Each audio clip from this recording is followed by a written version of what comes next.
City Council, Tuesday, October 15th. Please stand for our invocation led by Councilmember Frederick Richardson. Remain standing for the Pledge of Allegiance.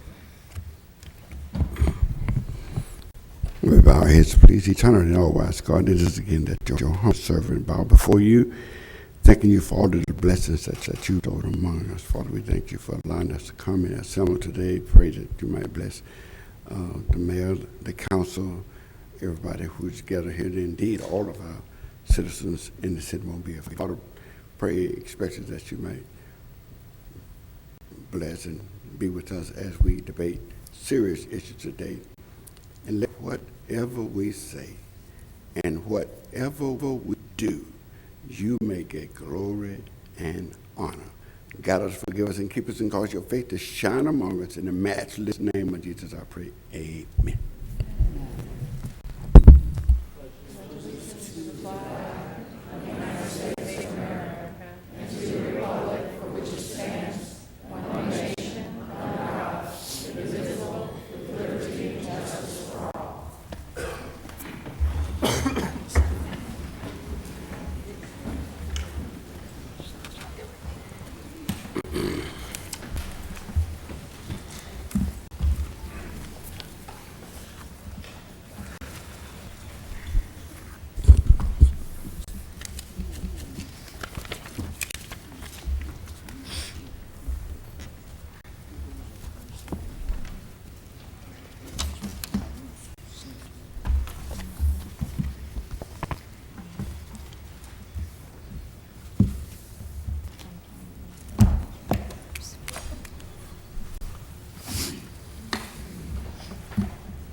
Roll call, Vice President Manzi. Here. Councilmember Richardson. Here. Councilmember Small. Here. Councilmember Williams. Councilmember Daves. Here. Councilmember Rich. Here. Councilmember Gregory. Here. Statement of rules. Good morning. Good morning. Good morning. Good morning. First, let me apologize for our tardiness. We were a little prolonged in council, but I certainly assure you that we were trying to work out very pertinent and important issues as it relates to the citizens here in the city of Mobile. So thank you for your patience and your indulgence. Statement of rules. First, we ask that you turn off or silence all electronic devices upon entering the meeting. Any person desiring to address the council must sign in indicating the resolution, ordinance, appeal, or public hearing agenda item before ending the meeting. When addressing the council, the speaker must state his or her name and address. Any person desiring to speak to the council on a non-agenda item must contact the city clerk's office no later than 2 p.m. on the Thursday prior to the council meeting. The subject he or she wishes to address must be identified and be pertinent to City of Mobile business. Any person who doesn't provide that notification will be allowed to address the council. All speakers are granted 5 minutes to address the council. A bell will sound to indicate the end of 4 minutes. 1 minute remains for your summary. The second bell indicates that your time has expired, and at that juncture, we're going to ask that you would quickly take a seat. When addressing the council, there is to be no personal address to any individual council member. All statements, questions, are to be made to myself, who serves as chair, and any council member who wishes to be recognized will have their opportunity. To maintain decorum, there will be no undue applause and or public outcry allowed. Those are our rules. Again, thank you for your patience, and thank you for your interest in your municipal government. Approval of minutes of September 8th. So moved. Second. Properly moved in second. Any discussion? Great job as always. All in favor? Excuse me, Mr. President, Mr. Vice President, I'm sorry. That should not September, it should be October the 8th. Yes, ma'am. That works. Just trying to go back. I'm all for it. I wish you could. All in favor? Aye. Opposed? All right. Minutes are approved. Communications from the mayor. At this time, I would ask Kayla Williams to please come to the podium. Is Kayla here? Yes, thank you very much. It's good to see everybody here this morning. Obviously, there's something of high interest going on. The proclamation I have to read to Ms. Williams is for National Bullying Prevention Week. And the proclamation reads, whereas the Mobile County Coalition Against Bullying is comprised of a volunteer community leaders and business organizations throughout Mobile County who are dedicated to solving the problem of bullying in our community, and whereas the coalition has slated October 15th through 19th as a week to bring awareness to bullying and ways we can prevent bullying, and whereas the City of Mobile stands proudly with the Mobile County Coalition Against Bullying in their efforts to put an end to it in our community, now therefore I, William S. Stimson, the 108th Mayor of the City of Mobile, do hereby recognize the week of October 21st through 25th as Bullying Prevention Week, done this 15th day of October 2019. Congratulations and thank you so much for your work and the work of those that join you in this.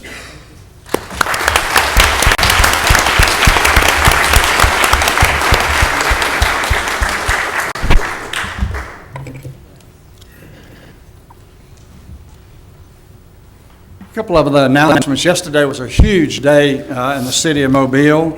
Many of you may have picked it up on the news wires about the Carnival extended contract for another 3 years. In the past, we've only had a year contracts, and so it's a really big move and a good thing for the city of Mobile that we now have a 3-year contract.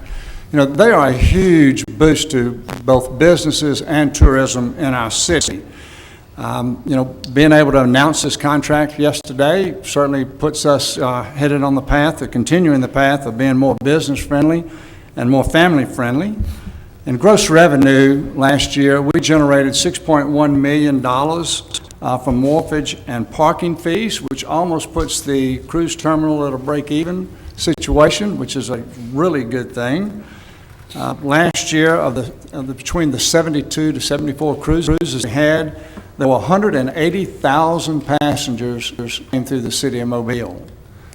Those passengers spent a lot of money in our restaurants, but they also spent money on the 27,000 room nights in our hotels, which I know that you can recognize that's very helpful to our community.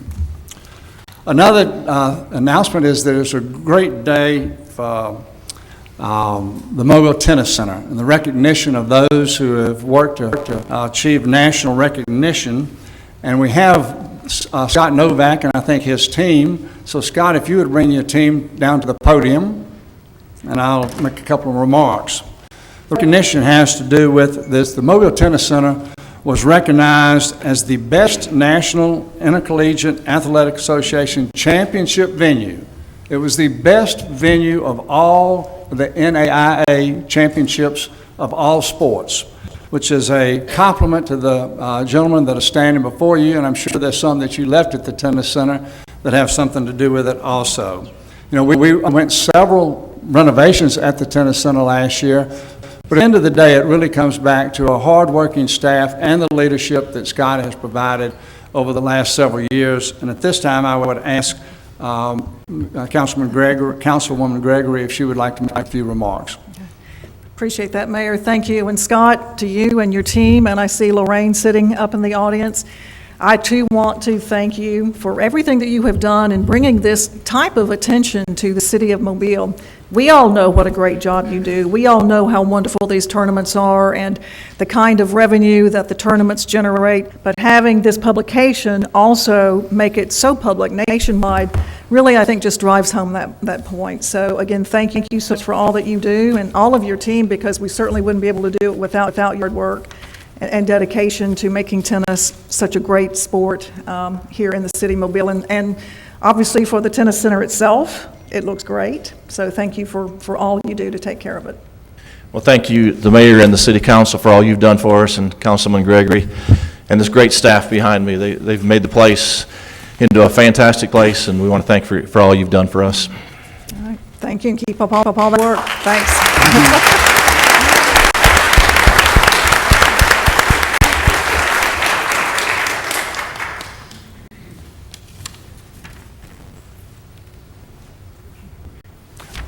My last remark is happy birthday to Governor Ivy. No. I'll be seeing her tonight, and I'll tell her y'all all said the same thing. Thank you very much.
Adoption of the agenda.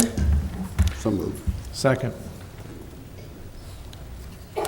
Probably moved and seconded, Mr. Davis. Yes, sir, I would like to I'd like to offer to amend the budget to take presentations of petitions and Amend other the communications. Agenda. I mean, the agenda. I got the budget on my mind for some reason, I'd like to. Speak into the mic, please. The agenda to take presentations of petitions and other communications to the council out of order and put it in front of appeals. No. Second. Probably moved and seconded, any discussion? Not all in favor? Aye. Opposed? Okay. Presentation of petitions and other communications to the council. Greer William.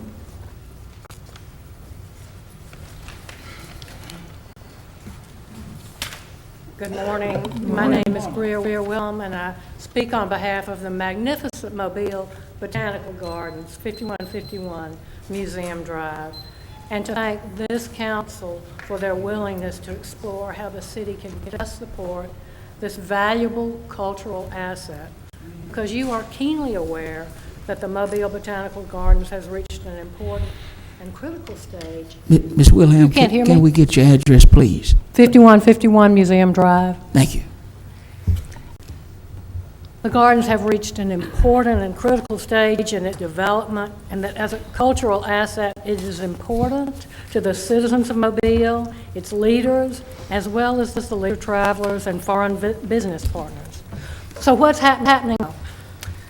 An event is approaching this Friday, Saturday, and Sunday, which you want to support. Whatever your motivation is, whatever you're interested in, this event is for you. Is it civic pride? Is it civic duty? Are you motivated by beauty or nostalgia, or making a greener planet, or buying local? Or do you like social interaction with folks you'd never meet elsewhere? Or do you want endangered wildlife, or create a better yard so you can sell your house? Or do you want to learn something new so that you can teach children about the place they live? Or do you want to create a legacy? Or do you want to create something new? Well, the Botanical Gardens Fall Plant Sale is for you. The gardens have invested significantly to make this the biggest and best plant sale in a long time. People from around the Gulf Coast come to Mobile for this event. We have over 10,000 plants and master gardeners on hand to advise you about what to plant and where to plant it.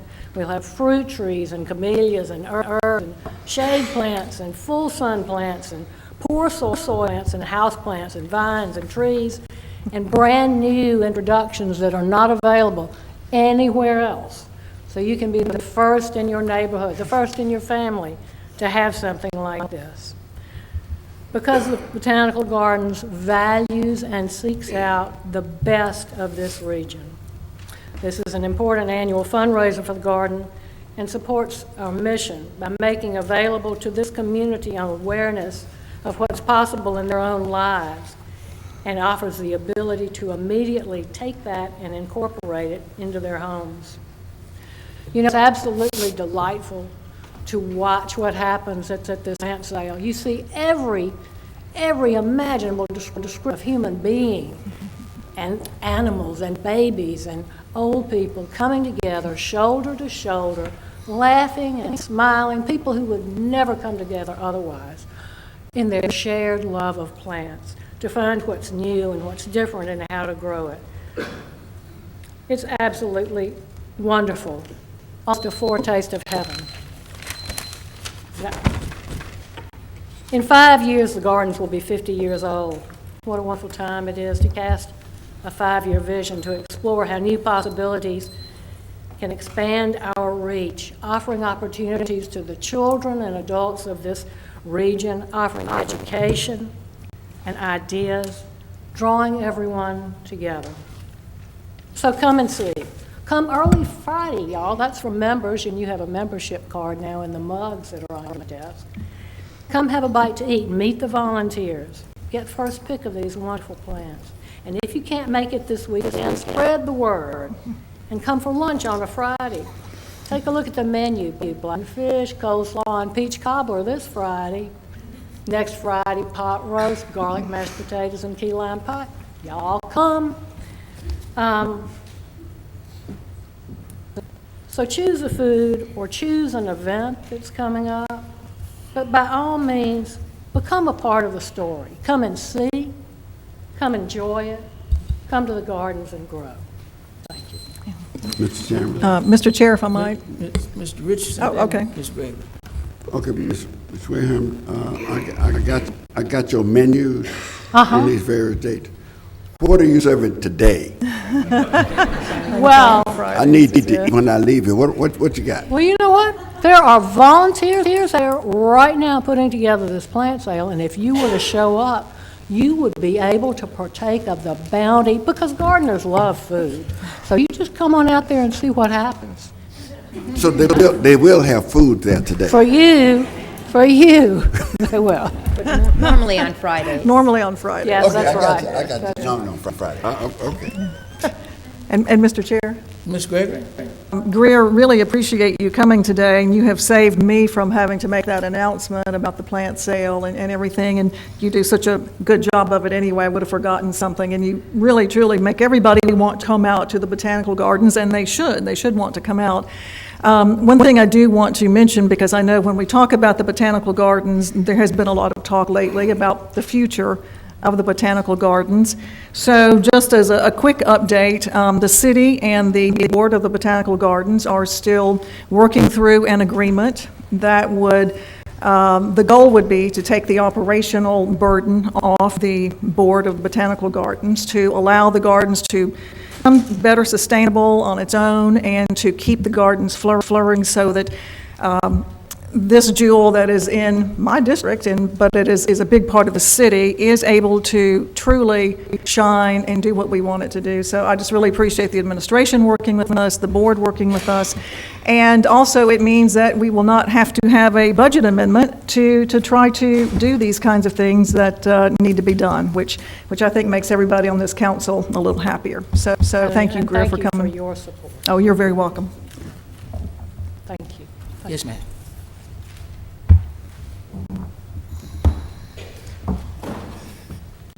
Reggie Hill.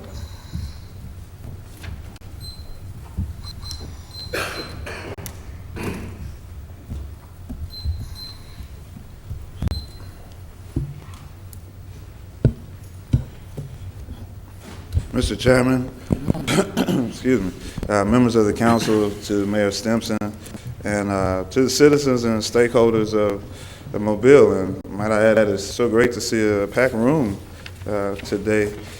You down here, me and our 8 officials. I want to speak today one more time about this budget. I feel that God has given us yet another opportunity to see how we can allocate our resources for the citizens of Mobile. And oftentimes, when I come down here, it's not much of a dialogue, and most people might take that in a manner that wouldn't be positive.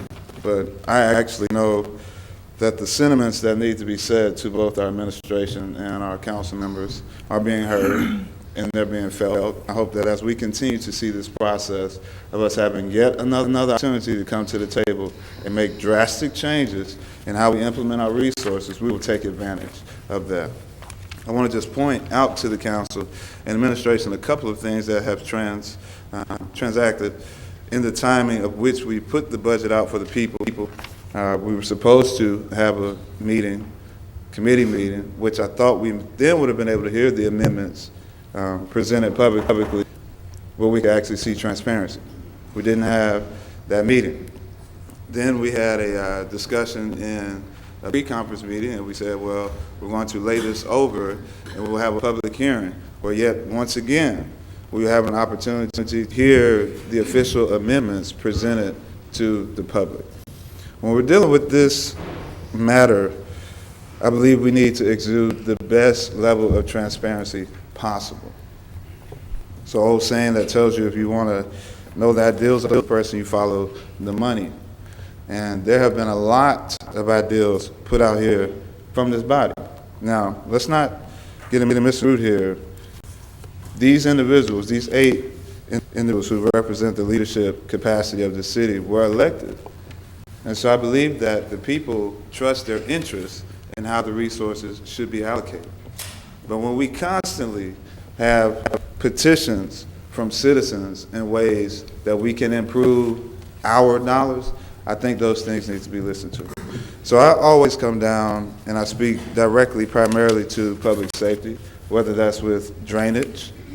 I'm so glad that the penny tax went through, but I hope that this time we will look at, there are certain districts that need more than the equal amount that's levied out. People are not going to come to the city of Mobile and say, I had a great time in this district and a horrible time in that one. They're going to speak about their experience in the city of Mobile. So can we allocate those CIP funds to get every at the same level playing field? These are the amendments that can be done right now, still with the time that we have before we approve this budget. The next piece, we see where we are entertaining things within the public safety system, whether that's with officers, personnel, first responders, or municipal court officials, where we haven't come to any type of consensus on what the responsibilities are in regards to what we're as far as statistics. What does that mean? We are paying more into a system that is not producing the work that we are giving it. While we expended additional resources being reactive to situations when we can invest more into programs that would be proactive and bring about public safety. Why haven't we seen the First Amendment about extending performance contracts so that the organizations that will actually prevent these happenings in the city being put in place? We constantly talk about partnerships between the county and the city. Why haven't we seen an amendment that talks about a continuation of a partnership that is already in place now to dilute the prison population? And we're already 30% over capacity in the city of Mobile. Simple things that we could do that I don't believe that we're doing. And so with this community development piece, it would take too much more time to discuss all of this, particularly with all the things that's coming down with the Tiger Grant. I love the enthusiasm of how we get behind certain projects when it's talking about spending money. I want to see that same enthusiasm for all areas of the city. Because it's not going to matter if we have all this money in different places and then we tear the city apart because we're not on accord. I believe one Mobile is possible. I believe being the safest city is possible. I believe all this stuff. But I also believe that I've sent documentation to this administration, to these council members. And if we could actually take some time to sit and look at and review that and see how we can actually come to this, because I have kids in the program from all 7 districts. I hear parents talking about things from all 7 districts. I'm involved with many different projects where I'm on a board. And it's fine. I've signed up for an additional line item today, so I'll be back. Thank you. He signed in for agenda items that are on the agenda also. So he didn't sign in. Bob Allen.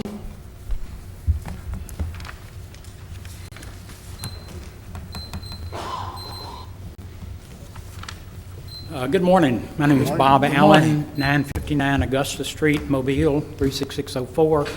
I'm here today on behalf of the Historic Society to share some what I think is exciting news. Over the years, the Historic Society has collected things that have a connection to Mobile. Furniture, silver, photographs, books, maps, and paintings. And one of those paintings is an oil portrait of Alva Smith Vanderbilt Belmont, painted in the 1880s by the artist Benjamin Porter. Yesterday, that portrait was packed in a cushioned case, and at this very moment, it's on its way to Paris for an exhibition at Versailles. It will be part of an exhibit commemorating the 100th anniversary of the restoration of Versailles. It will be displayed, and there will be a plaque next to it that says, "On loan courtesy of the Historic Mobile Preservation Society, Mobile, Alabama, USA." And it will also, an image will be in the catalog that accompanies that exhibit with the same inscription. So we're really excited about that. Why this portrait? Alva Smith was born in Mobile in the 1850s, later moved with her family to New York City, where she met and eventually married William Kissam Vanderbilt, one of the grandsons of Cornelius Vanderbilt. They had 3 children, one a daughter, Consuelo. They built a mansion on Fifth Avenue in Manhattan. They also built a mansion at Newport, Rhode Island. That house still exists. It's called Marble Hall. It's modeled after the Petit Trianon, which is one of the buildings at Versailles, and one of the reasons that the Versailles Museum was interested in having this portrait as part of their exhibit. While Mrs. Vanderbilt, now Mrs. Belmont, was in New York, she was a patron of the women's suffrage movement.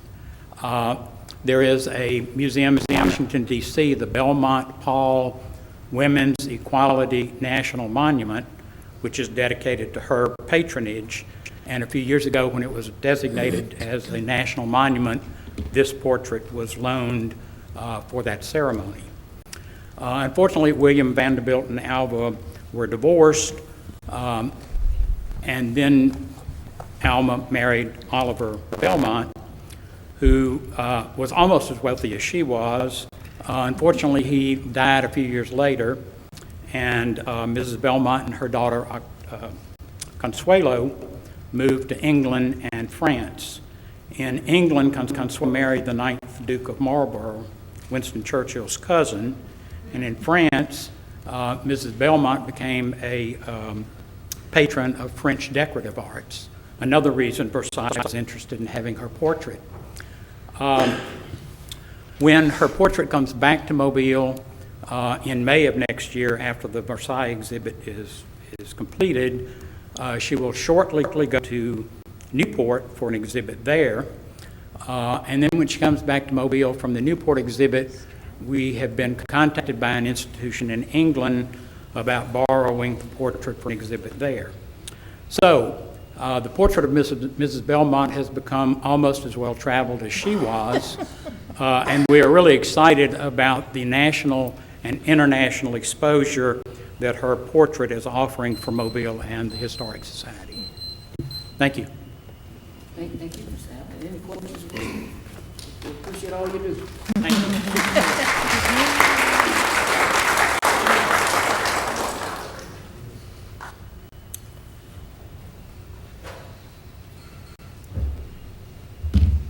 Yes, ma'am.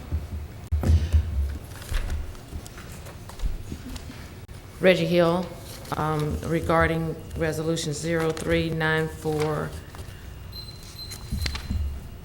941 and 950 and 03952 and 953. Okay, Mr. Hill is signed in for all of those items? Yes. Yes. But what, we couldn't combine them? He is, he's going to go 5 minutes on one. What do you mean? What do you mean we can't come? He's been, Those are the items assigned to speak to, You got 5 minutes. those 4 It's got items. 5 minutes. Yes. that's fine. Okay, I just wondering, you call 4 items that. Right, those are the 4 items that he's 4 times 5. addressing. You know, Mr. Vice President, Mr. Vice President, I have to object to this. We have a rule that you can come down here and speak to the city council. If we let people sign up for multiple items and speak multiple times on those items, it vitiates the rule. You get one shot each day. Mr. Chairman, I believe that the rule states that if it's an agenda item, that any citizen can come down the day of and sign up for it. So, Mr. Clerk, he signed in for 4 individual items. They're listed as 4 items on the agenda, but he signed to address them. And by ordinance, it would say that I would have 5 minutes for each one, but I don't even want 5 minutes for each one. Do that today. Well, I mean, that's what the rules are, Mr. The Chairman. ruling of the chair, you have 4 items you signed in. You have It was 5 actually 2. You have 5 minutes. But You have 5 they're minutes to listed make the separately. presentation. Mr. Yeah. Hill. They're listed separately. Mr. Chairman, before Mr. Hill starts, our Councilman Daves, in the future, if a person want to sign up, list everything that the person want to talk about, and they have 5 minutes to say it. I don't care if you want to talk about heaven and hell. Give them 5 minutes to discuss all of, you got 5 minutes, not 5 on heaven and 5 on hell. Starting here and now, whatever you want to talk about, list every one of them, and you got 5 minutes to say it. Mr. Chairman, for a point of clarity, that's what I discussed with the city clerk's office, that I would use 5 minutes to do that. So I was already there with you. Let's start at 5 minutes, please. You have, we listen to the agenda. It's been very comical here in these chambers the past several weeks. But today, these 2 items that were added, is regarding the council officer election and this settlement of this lawsuit from the mayor to the council. Now, I had no intentions of speaking about this today, but after we took a recess and pre-conference and had all the prelude to going into how heavy this matter was, I felt it was necessary that someone from the public speak to that. And I know it may be frustrating for people who are maybe in the administration or even some that are on this council, that there is a citizen who is going to speak to the issues, but I'm going to do that. And I'm going to do it based on the rules. And I've always been respectful to this chamber, and it's almost extremely frustrating, the tactics that are expressed between the council administration and myself when conducting business for the city, when we all say that we want to have the best quality of life here. But because I understand that it's far more important than my own ideas, we move forward. Now, we've had two years of really what I had no idea what this stuff meant. Someone filling into a position, and we had since 1985 said that we would use 4 votes to determine a president of this council. Now, the councilman who obtained the 4 votes may agree with it, but I feel wholeheartedly that idea when you have enough based on paper, facts, data on what to do, not having the opportunity to move forward with what you're capable of doing. If we're going by the Zogby Act, even the makeup of Dias doesn't fit into the Zogby Act. So I'm wondering just where was this even started up from to propel this and ignore something that the body had done for so many years. So many years. And it seems like there's some separate agenda that's not coming forth because maybe someone is not electable in all places or someone does not fit the scope of a certain demographic. This might be why that person shouldn't be in that position, or something so fatal may come about that we wouldn't even want to risk the opportunity of that person moving into a position of leadership in the city. So your decisions have already been made. Moving forward, this is why I want to articulate to this body, because I don't know what has happened over the course of maybe 2 or 3 years, but it's been a lot of ideological justifications rather us working on a holistic front to improve the quality of life for the entire city. of Mobile. And that's unfortunate. We went by something from 1985 to this point, and then it's different. And then we create this chaos, and we can't even work collectively together, which moves us to this thing. But we spent upwards of $200,000, and then said we're going to just pull away from it with no results. That might not frustrate other people, but when I hear each week the chairman of the finance committee say, oh, you have to find where this resource is going to come from in order to put something somewhere else, but we would spend $200,000 to pull away and say we're not going to do it anymore. Now that may be something that most of y'all, $200,000 is not nothing.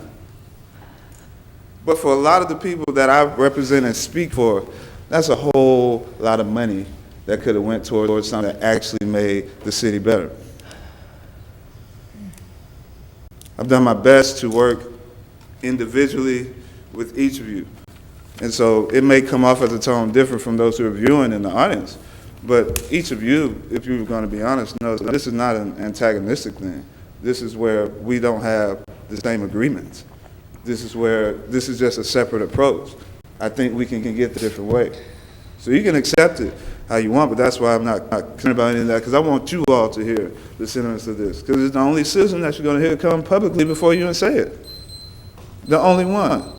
So as you move forward, whatever the schematics is of this, putting whoever in the position of power, please keep the citizens in mind, not your own ideological justifications on why you want to get something done.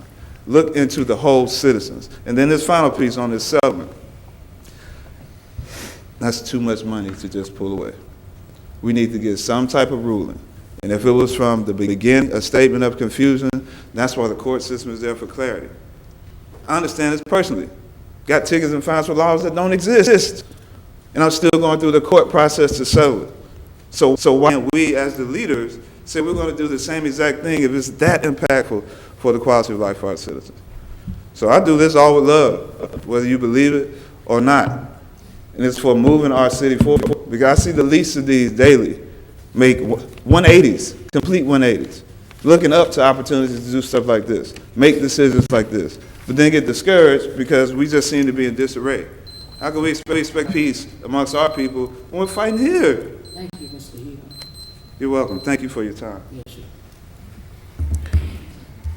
Appeals, we have requests for waiver of the noise ordinance on November 2nd on South Georgia Avenue, November 1st on Princeton Woods Drive East, November 9th in Medal of Honor Park Pavilion, November 23rd in Cathedral Square, and November 16th in Public Safety Park. Is there anyone here that would like No, to... these are appeals. Is there a motion? These are noise. Is there a motion? So moved. Second. Probably moved in second. Any discussion? If not, all in favor? Aye. Opposed? Up today is the decision of the Mobile City Council concerning the appeal of Jim Fernandez on behalf of Gaylord Lyon concerning the Planning Commission's approval to allow a 150-foot monopole tower with a 10-foot lightning rod on top of 3168 Midtown Park South. Mr. Chairman, Mr. I Richardson? motion to grant the appeal on Mr. Gaylord Lyons. And when we come to discussion period, I would like for our decision, I would like for our city council attorney to provide a summary to to the appeal that. Is there a second? Second. It's improperly moved second. We now have discussion, and Councilman Richardson has asked our council attorney, Ms. Wanda Cochran, to provide us with a summary. All council members have a copy also. At Mr. Richardson's request, I prepared a written opinion, which, if it has not distributed to you, certainly will be shortly. The appeal was heard last Tuesday, and it was an appeal from property owners from the decision of the Planning Commission to allow a cell tower to be built in Midtown Park subdivision. The council considered a lot of evidence. The record in this case spans hundreds of pages, both what transpired at the Planning Commission, and of course, what was submitted to you after it was filed on appeal.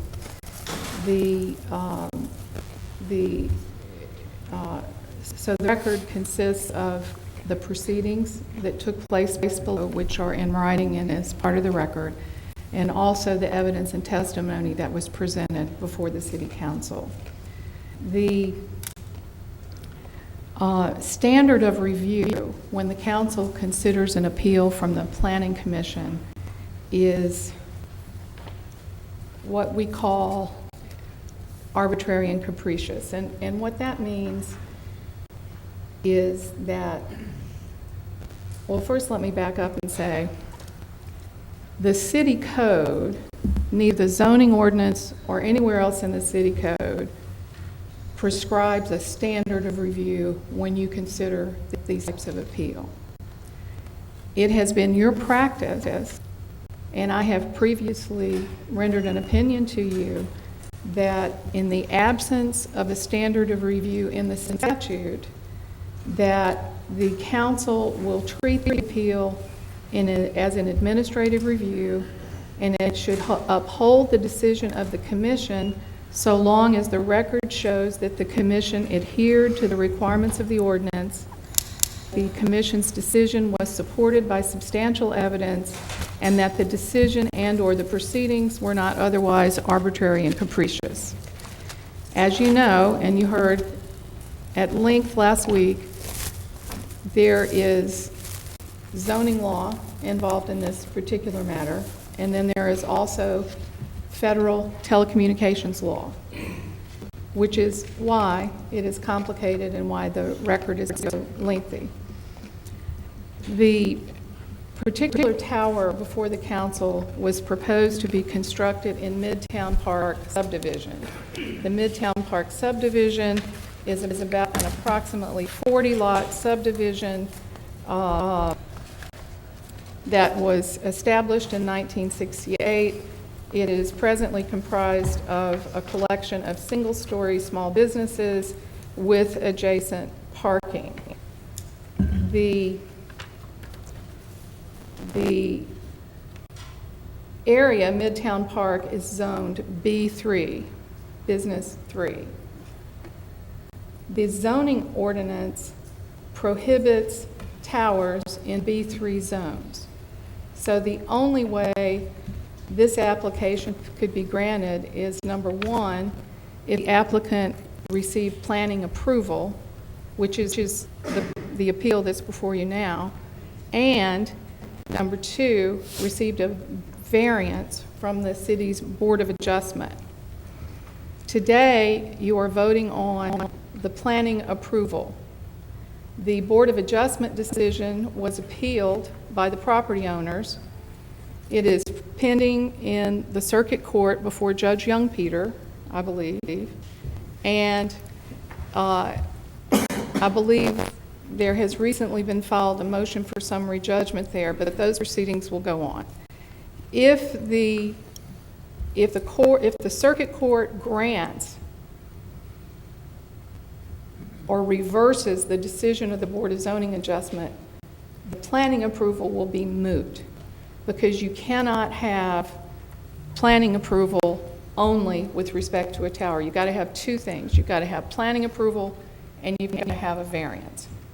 Again, because towers exceed the height limits of those districts, and this particular tower exceeded the setback requirements of the zoning ordinance and some other things. So the rub, I think, to oversimplify, because I don't want to go on and on, the rub here is that this tower was proposed to be located in the middle of a cluster of office buildings. And every adjacent and contiguous property owner, I believe, pretty much opposed it because of the visual intrusion and the lack of camouflaging and the lack of its incompatibility with the surrounding properties. The visual intrusion was of particular concern here because when the Board of Adjustment exempted the company from the setbacks requirement, instead of the tower being located 200 feet away from the property line, it's now approximately 25 feet away. So, what did the commission do to anticipate a question? It's not so much what the commission did, but what it didn't do. And it's hard to fault the commission because they were not playing with a full deck. The zoning ordinance has a number of very specific legal requirements for towers, and it has particular application requirements. And the application that was submitted to the commission did not meet those requirements. Number one,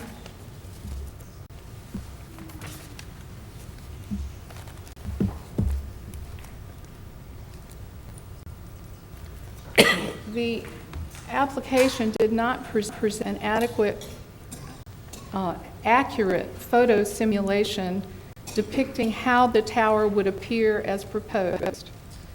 The application did not contain information to show that the tower's design met the camouflage and aesthetic requirements of the supplementary regulations. It failed to demonstrate with written evidence that the location, shape, appearance, and nature of use of the proposed tower would not substantially detract from the aesthetics of the area nor change the character of the neighborhood. And 4, the application failed to allege and properly document that the denial of the application would result in unreasonable discrimination among providers of functionally equivalent services, as required by federal telecommunications law. The failure to present the written evidence hamstrung the Commission's ability to give a full and fair consideration of this application. I know that when the attorney for the applicant appeared at council, one of the last arguments he made was that this was discrimination if you denied it, that you couldn't deny it because it was discrimination. Well, the ordinance requires you to make that argument before the Planning Commission, not for the first time on appeal. So it's a complicated record. Reasonable people can differ, but in my view, the application failed to meet the standards, and because of the lack of information, the commission was unable to render a decision. Okay. Any further discussion? Yes, sir. Mr. Some questions for Ms. Cochran. Mr. Davis? Is it your opinion that the Planning Commission, let me go back. The standard of review, as you said earlier, is did the Planning Commission follow its own ordinance? And is there substantial evidence in the record to support the decision of the Planning Commission? So is it your opinion that the Planning Commission did not follow its own ordinance? Correct. That's your opinion? Yes. Well, wait a minute. Let me say this. I believe, to be precise, there is substantial evidence in the record to support that conclusion. I'm just on the following its own ordinance right now. Yes. So your opinion is that the Planning Commission did not follow its own ordinance? Correct. Is it also your opinion that there is not substantial evidence on record to support the decision of the Planning Commission? As I the record, there is not. There was nothing in the record that would allow the commission to properly evaluate the visual impact that this tower would have on the surrounding community. Okay, thank you. Mr. Williams? It's on this item is back on our agenda. Does that constitute another opportunity for persons wishing to speak to the appeal? If they... It's on the agenda. Did everyone sign in? No. Okay. This is not. All right, If I'm just not asking mistaken, a if I question. could add, Thank you. When we heard the arguments pro con to the appeal, we talked about that we would make our decision this week. So it's not as though both parties was made aware. They were both present when we announced that. And I would add, Mr. Chairman, that both the attorneys for the communications company and the attorney for the appellants asked me, did they need to be here today to present additional evidence, and I told them no.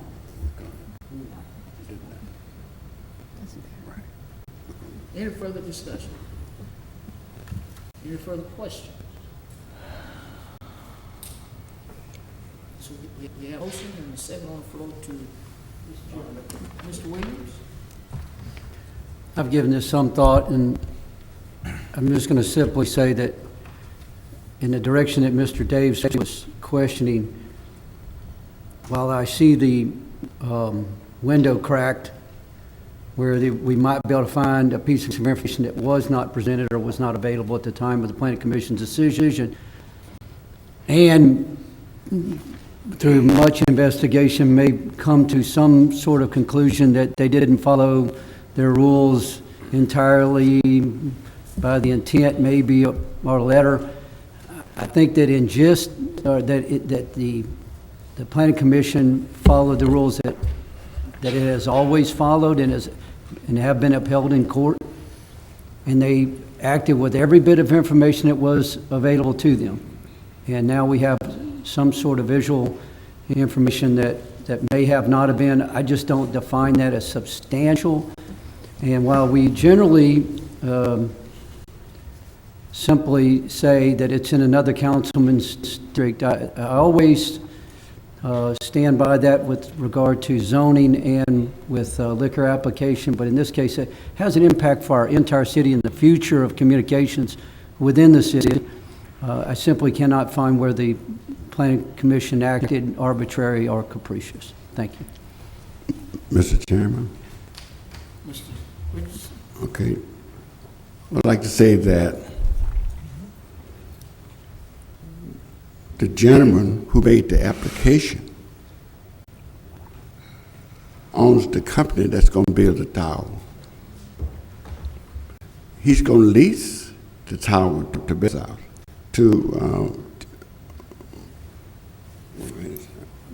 it's not Best South. T-Mobile. T-Mobile. And he alleged to us what would happen to T-Mobile if T-Mobile didn't show up. T-Mobile didn't come and ask us anything about a tower. This is a gentleman that builds these towers all over the United States. He's trying to build a tower. We got the residential, it's right up to the residential community, but it's in a B3. It's permissible in a B3, but you have to go to the Board of Adjustments to get, in order to build a 150-foot pole. That decision of the Board of Adjustment is in court. They drew some circuits saying that the tower has got to be in this circle. So no evidence from T-Mobile to say what would happen if we were not in that circle. And the person the group that's making the appeal saying they can operate outside our circle. And the Planning Commission did not address that. They did not address how far, where the tower would have to be, a definitive location for the tower. That was not addressed. And I do believe, I see no, if the Planning Commission had come and said we hired an engineer, and the engineer says that the tower has got to be in a defined location, that if the tower is not there, then T-Mobile is going to suffer. The company is going to start dropping phone calls, this, that, and the other. That would be an urgency on the part of the council to move. We got no such evidence from them. So that's why our attorney is saying what she's saying. We don't have no impeachable evidence not to accept the appeal of the Mr. Lounge and those businesses that are supporting them. This thing, the rule states you ought to be 250 feet from somebody else's property, and they put that in there because the tower is 150 feet tall. So if a hurricane comes and blow it down, they want it to be further enough from a residential or business property so the thing wouldn't fall on them. It's 25 feet. I think we have to give, I'm not giving, if I have to give deference to anybody, it's not going to be to T-Mobile. It's going to be to the citizens that's living in that country. And they have come and asked me not to let them put it there because they figure it's going to harm them. If I got to side with somebody, I'm going to side with the citizens and with the businesses in that community, and I'm asking the council to join me and not side with T-Mobile, who hasn't come down here and asked us anything. T-Mobile could have showed up and said, listen, if I can't build that tower, your phone will not work. T-Mobile is silent, didn't ask us nothing. Only the person that want to build a tower. When he build a tower, what he's going to do, he's going back to another city and build another one. And he's going to another city. We're going to be stuck with the tower. I guarantee you, if we vote no on this, T-Mobile will find another site not in the face of these citizens. Thank you very much. Yeah. At the hearing last week, I was very impressed with with all the documentation presented to this council from those opposed to the Plannington's ruling allowing for the tower. We got snapshots of the phone showing that their phone never cut off, and that told me a lot. The city authorized a report from an electrical engineer and not a radio frequency engineer, which I believed was this council's thought process in trying to go apples to apples with this industry. It's because the idea that they come down and tell the Planning Commission, which I'm your member representing your offices on that commission, that without this tower, we can't give coverage.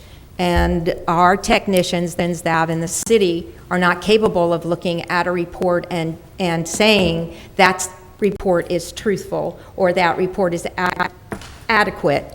So therefore, I'm hoping that the staff will look into getting a radio frequency engineer when these questions come up before the Plan Commission and a commissioner asks for that study.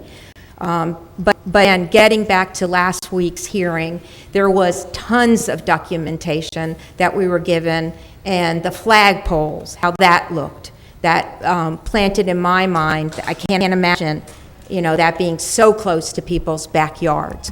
We like to have neighborhoods that are stable, viable, and this city should do everything possible to enhance them and not add any kind of negativity to it when at all possible. So I would tend to agree with Mr. Richardson that this application was not really fully reviewed by the Planning Commission in order to get a good decision rendered, and that's why there was an appeal, and it's up to us to do that on behalf of the citizens that came down and also listening to the industry. Thank you. Thank you, Ms. Rich. Mr. Davis? Thank you. This has been a very difficult, matter for me because I have friends and constituents on both sides of this issue. We start out, and the reason I asked our attorney these questions is you start out with the standard of review, which in this case is, did the Plan Commission follow its own ordinance, and was there substantial evidence in the record to support the decision of the Planning Commission? And those are really the only issue. Those are the only issues before us. While as I said, I have friends on both sides of this issue. I can't be swayed by that. I have to go by what the law is, and the attorney who represents the council has opined that the Planning Commission did not follow its own ordinance in taking this matter up, and that there was insufficient evidence in the record to support the decision of the Planning Commission. Consequently, I will be voting to support the appeal. Any further discussion? Not? Any further discussion? If not, Mr. Chairman, let's clarify what is before us. My motion was to grant the appeal of Mr. Gaylord Lyons To uphold. against the Planning Commission. That's my motion, to grant the appeal. Okay, Mr. Would you repeat that again? My motion was to grant the appeal of Mr. Gaylord Lyons. Okay, to grant the appeal. Second. Yes, Is that's that a second? been motion and second. right. We've had discussion. Right. All in favor of granting the appeal? Aye. Aye. Aye. All in opposition? The appeal is granted 6-1. Thank you all.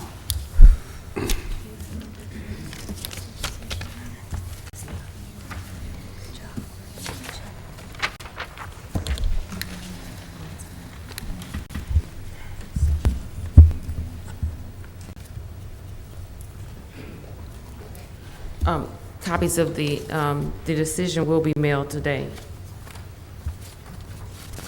Public hearings. Today is a public hearing to declare the structures at 216 Abram Street, 1157 Chinkapin Street, 851 Chin Street, public nuisances, and ordering them demolished. Is there anyone here that would like to offer any commentary on particular public hearings? If not, the public hearings are closed. Public hearings. Today is a public hearing to rezone property at the north side of Spring Hill Avenue, north side of Spring Hill Avenue, 105 feet west of Knowles Street, from R1 to B1. Is there anyone here that would like to offer any commentary during this particular public hearing? Mr. Chair? Yes, Ms. Gregory? Just a couple of things.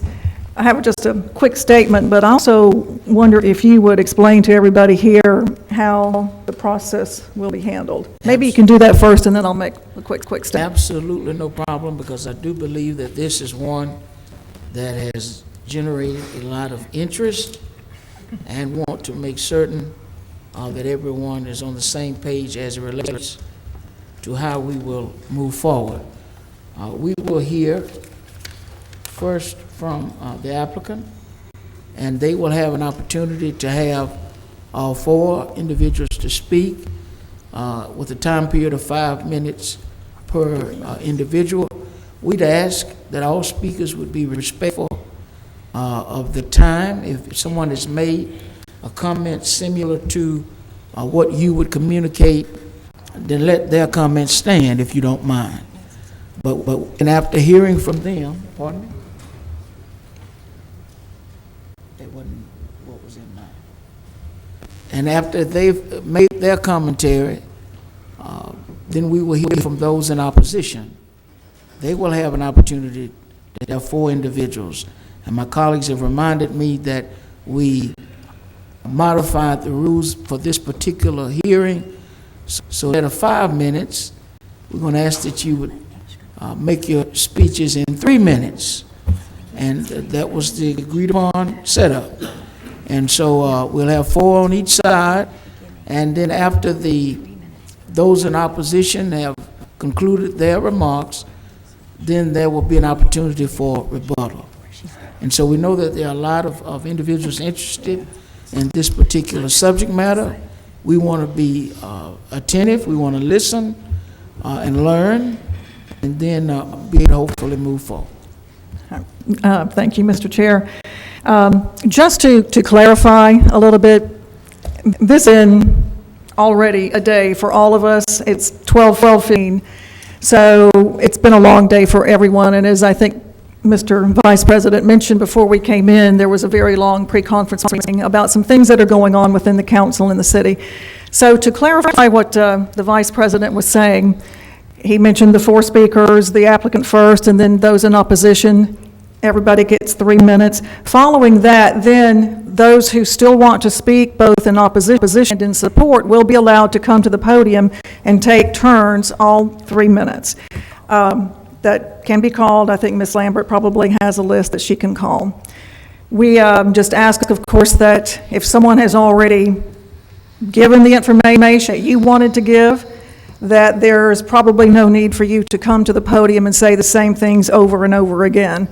It being 12:15, most everybody in here is going to start getting a little antsy very soon, looking for some lunch, and I would hate for us to deny anybody the opportunity to speak if they have something different or they feel it's imperative for us to hear. So we want to make sure that we are as flexible as possible. But please, just be aware that if someone has already said the exact same what you wanted to offer, that there's probably not a reason for you to come to the podium and say that same thing. With that said, I just want to thank everyone for being here today. This has been a very big issue throughout this neighborhood that backs up to St. Ignatius, not only backs up to, but is next door and across the street from. And my advice to everyone who has asked me has been to reach out to these city council members via email, letter, visits, phone calls, PowerPoints, you name it, booklets, and you have. Everyone has. I gave the same advice to everyone. Bringing people to the auditorium, having folks here is also effective because it means that you have taken the time out of your schedule to be here. Also effective, also something that I advise anyone who asks. Early on, when I first started meeting with the applicants on this, it had been after the Planning Commission met, and they had made their recommendation, and I had received a letter from the Community Action Group President, Ms. Smith, who was concerned by the Planning Commission's approval. There were only 5 members there that day voting, and she was concerned that their voices were not heard. So with that, I was concerned as well about the makeup of the commission at that point. She pointed out that only 5 white commissioners were there, and she didn't feel like voices were heard. The lack of diversity is a concern, but this issue is not just one small neighborhood, one small street. It has blossomed into a larger group of people who all feel the same way. So it is a neighborhood issue, a large neighborhood issue. It is not a one small street or 2 streets, so it is a whole neighborhood issue. And I just want to make sure everybody understands that as we go forward. And I think we are all very cognizant of that. My advice immediately to anyone who has a rezoning issue or any other kind of issue that is going to come to this council that may be even a little contentious or have any sort of opposition is to reach out to the neighbors first.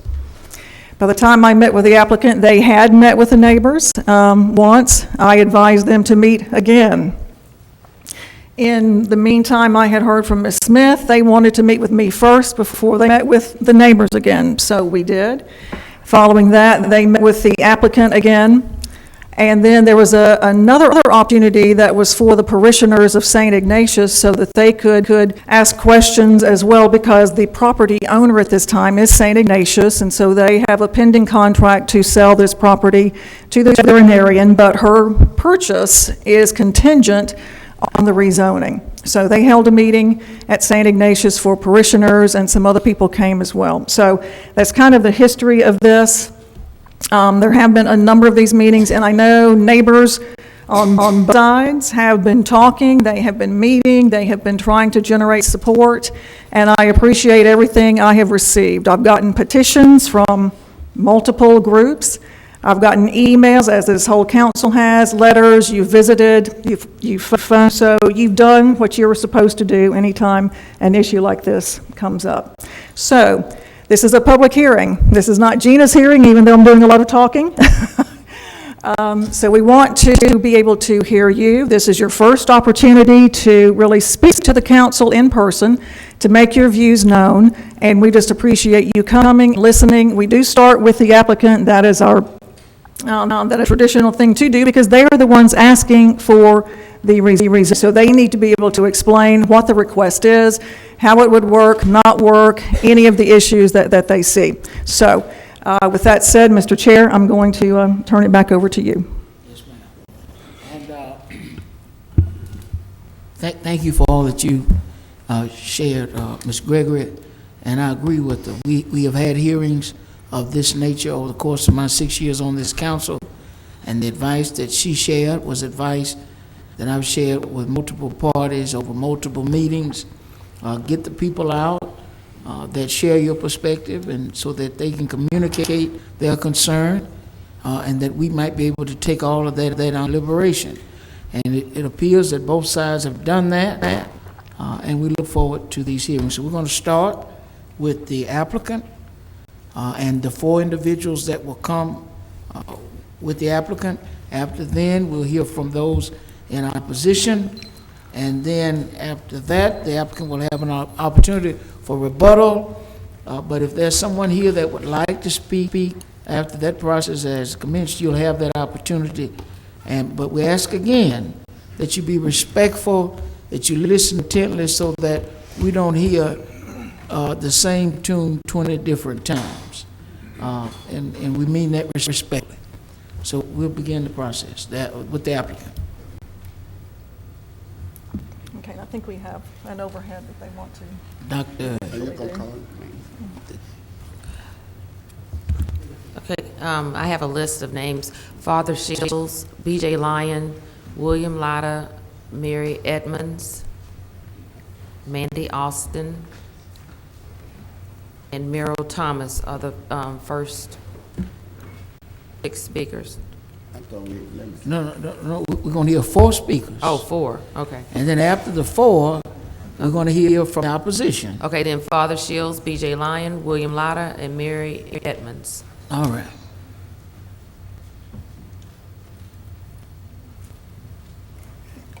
I'm Father Bryce Shields, 3709 Kimberly Circle, 36608. And as one who preaches regularly, I accept the challenge to limit my remarks to 3 minutes. You can do it. I'm pastor of St. Ignatius Parish, and I just wanted to give a little background of how we acquired the property and why we decided to sell it. We acquired the property before I was pastor in December of 2000, when Father Warren Wall was pastor. The owner of the property elected to put the property up for sale. We paid a fair price, well within the bounds of an appraisal of $431,650. At the time, there was no specific purpose plan. It was thought that it could be elderly housing or perhaps playing fields. Subsequent to that purchase in 2004, we purchased another parcel on Knoll Street, Father Wall did, on my parish, for $60,000. So we have about $500,000 invested in the property. When I came in 2011, it was clear that no purpose had been determined for the use of the property by the parish. Together with the Finance Council, we decided to ask permission from the bishop to market the property, and it has been for sale for the last 8 years. During that time, we've only had one offer. It was actually an option to purchase by a residential developer who spent some time and effort investigating the feasibility of turning it into 10 different lots. He found at the end of the day that he could not make it work financially, and he backed out. Subsequent to that, we received the current offer from Spring Hill Veterinary Clinic, and it seemed a good offer to us, and it seemed to us very unlikely that we would receive an offer to sell this property for residential use.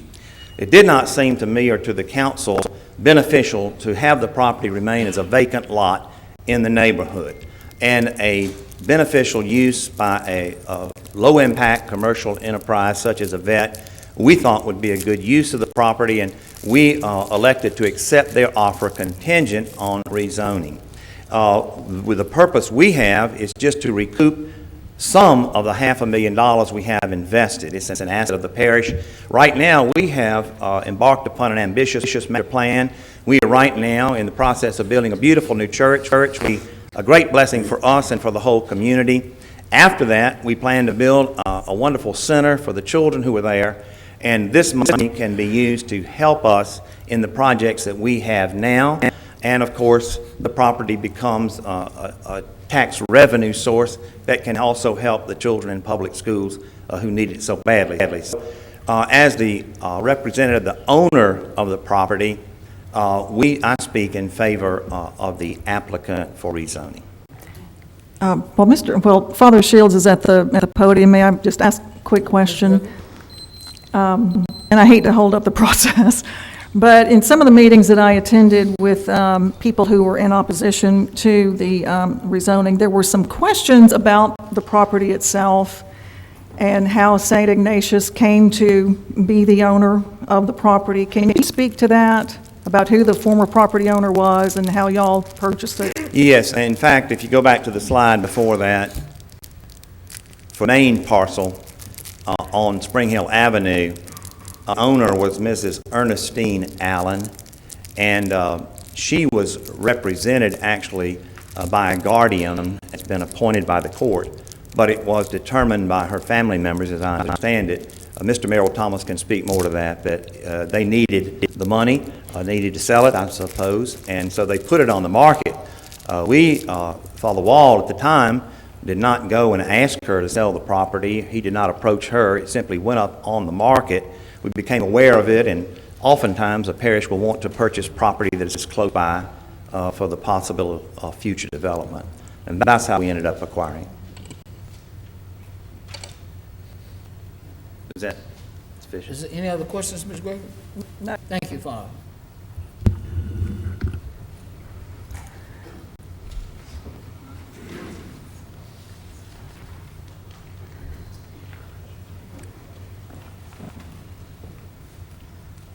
Good morning or afternoon, I should say. I am B.J. Lyon. I represent the applicant. Mr. Chairman, members of the council, and Mr. Mayor, my privilege here. We're here following the unanimous recommendation of the Planning Commission to grant B1 status to the lots on the front. I don't know if you can see the slide, but so the rear of the property, we're not here about that today. That is residential. It's going to remain residential, including the lot on Knowles Lane. The two lots on the front are zoned, or we hope to rezone them B1, which is the lowest form of commercial use for this facility. There will be no commercial traffic on Knowles whatsoever. The commercial traffic that is accessing these two lots will enter and exit off Spring Hill Avenue. Show me the next slide, please.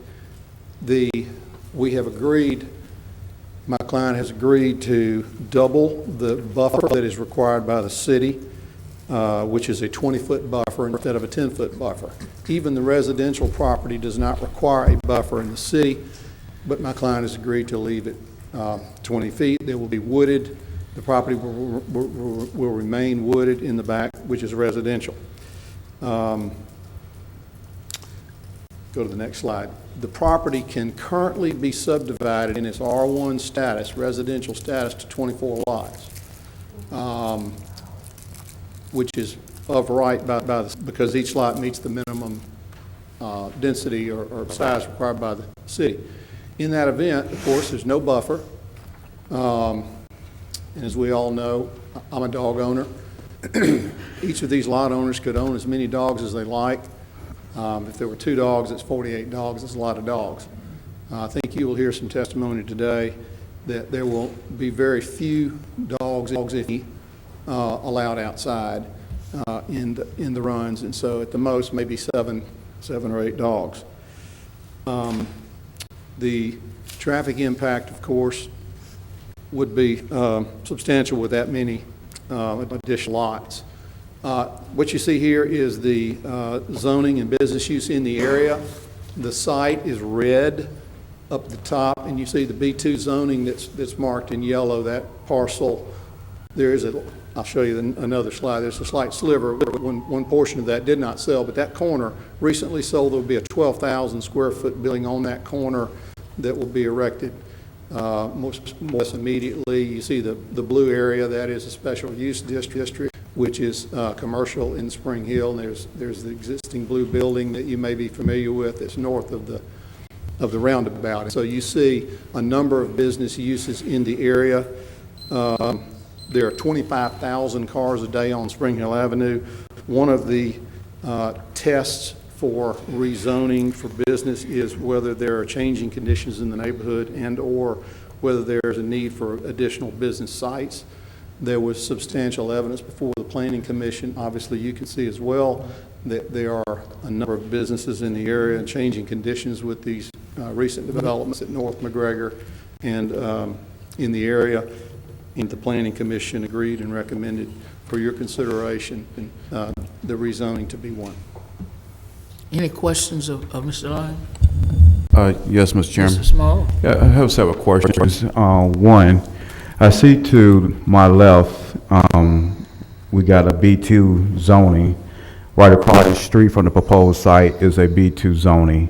What is the next business zoning to my right? I see that we got the residential on this side, but how far down is the next business zoning to the right?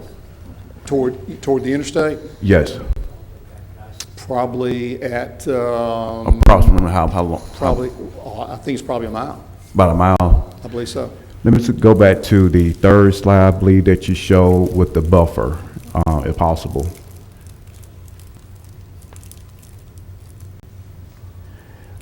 So the buffer, what the slide before? That, if you look at the dotted white line around the property, both to the rear and all the way around, that is where the buffer will be located. On both the frontage and all the way to the back and all in the back, and all the way back to the front, it's 20 feet. So that's a 20-foot buffer, natural wooded buffer between the resident and the property of the veterinary clinic, correct? Yes, sir, and also with the back to the residential too for the future, even though it's not required. So the houses that's on the right of this proposed site of this veterinary clinic, I guess we're looking at what the, is that 1, 2, 3, 4 houses, or is that 3 houses, or? 3 houses and a church on the church, and in 3 houses is right there, and there's a 20-foot buffer between those two. Yes, sir. Okay. All right. Let me ask you one other question, and I'm not too sure if this is in the Planning Commission, but would you or your client, I guess I could have asked the client, would it be opposed as in just dedicate this as a R1 for veterinaries only and nothing else? I think my client will address that. I think they're willing to consider some limitation of uses under the B1 criteria to sorry, further. B1, I'm sorry. But the problem is with limiting it to one use, if something happens, it's going to be very difficult to resell it or you get someone else in there. I mean, there are a number of uses that I don't think would be incompatible with the neighborhood. B1 is very low density, I mean, very quiet business use. It can be an office building, it could be a bank, it can be, not a bank, but it can be an office building, any number of low impact uses. They can always go back to the Planning Commission, though. That's the point. But to change zoning to something greater, such as B2 or B3, the Planning Commission would have to approve, and you all would have to approve. Even though it's limited, it's still going to come back. That's all I'm saying. Right. I have a question, if you're done. Thank you.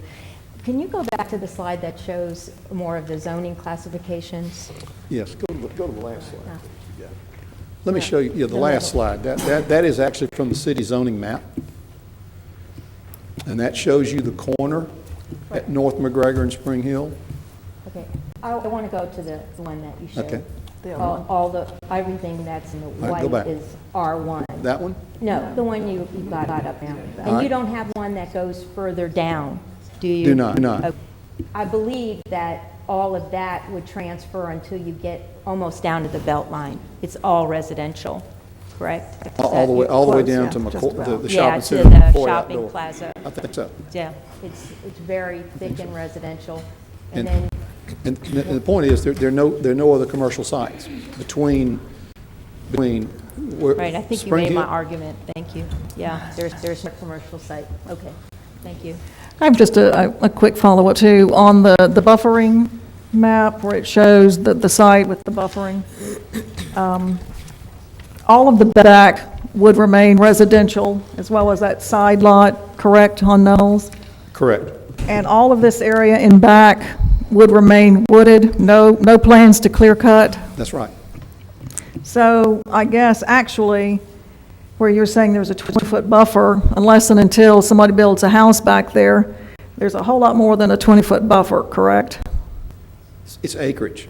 Yeah. Yes. And that would be for people who live in back of the property as well as to the side, in that area that would remain residential. Correct. But if somebody built back there, then,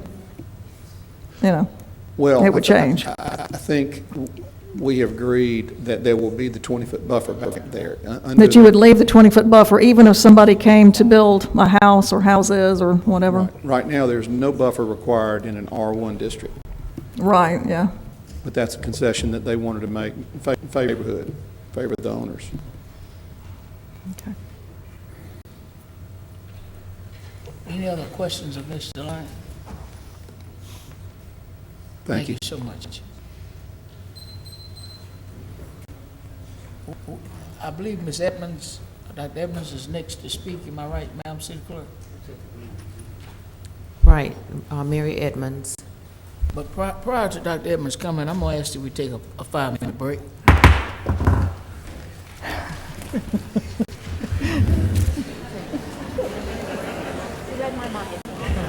Real quick, it's gonna be dried out.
Oh, let's see. I'm looking for, I don't see,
Thanks a lot.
No, it's the mic next door to me.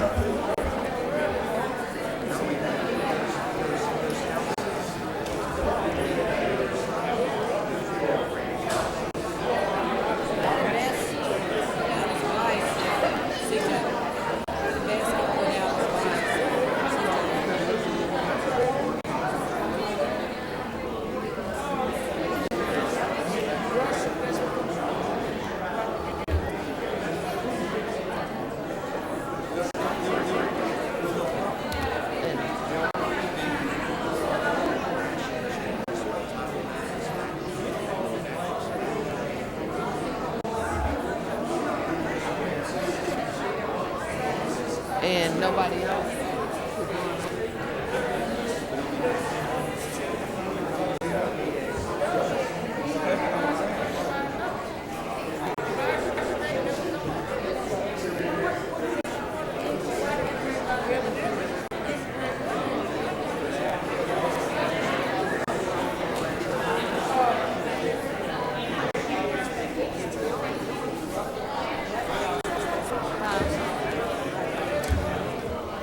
Okay, so I got Courtney to email it to Mary. I assume Courtney was capable of doing that, right? She said she was. Okay. Mary, tell her it's on the way. So what happened? Did they just take a break? Yes, taking a break.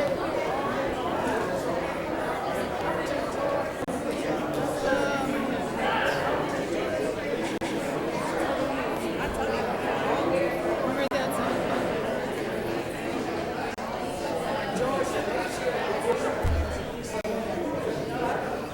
I do. It's in my head. I could actually.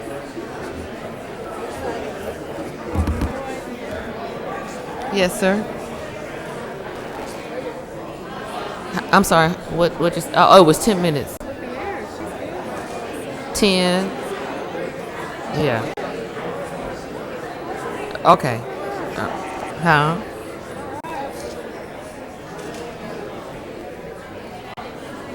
Okay. Okay. All right.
So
members, I think both positions, we fill all four of those.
Hey, and Levon,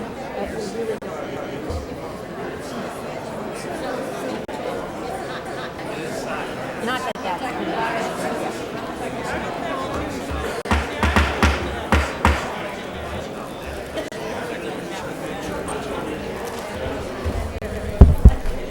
Ladies and gentlemen,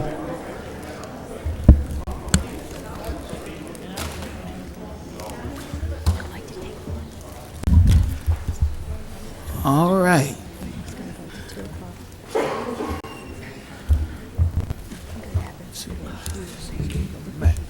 less people. We could still do that. There's no problem, since we can't break and re-adjourn. Madam City Clerk? I'm serious. Okay, next we have Mayor Edmonds.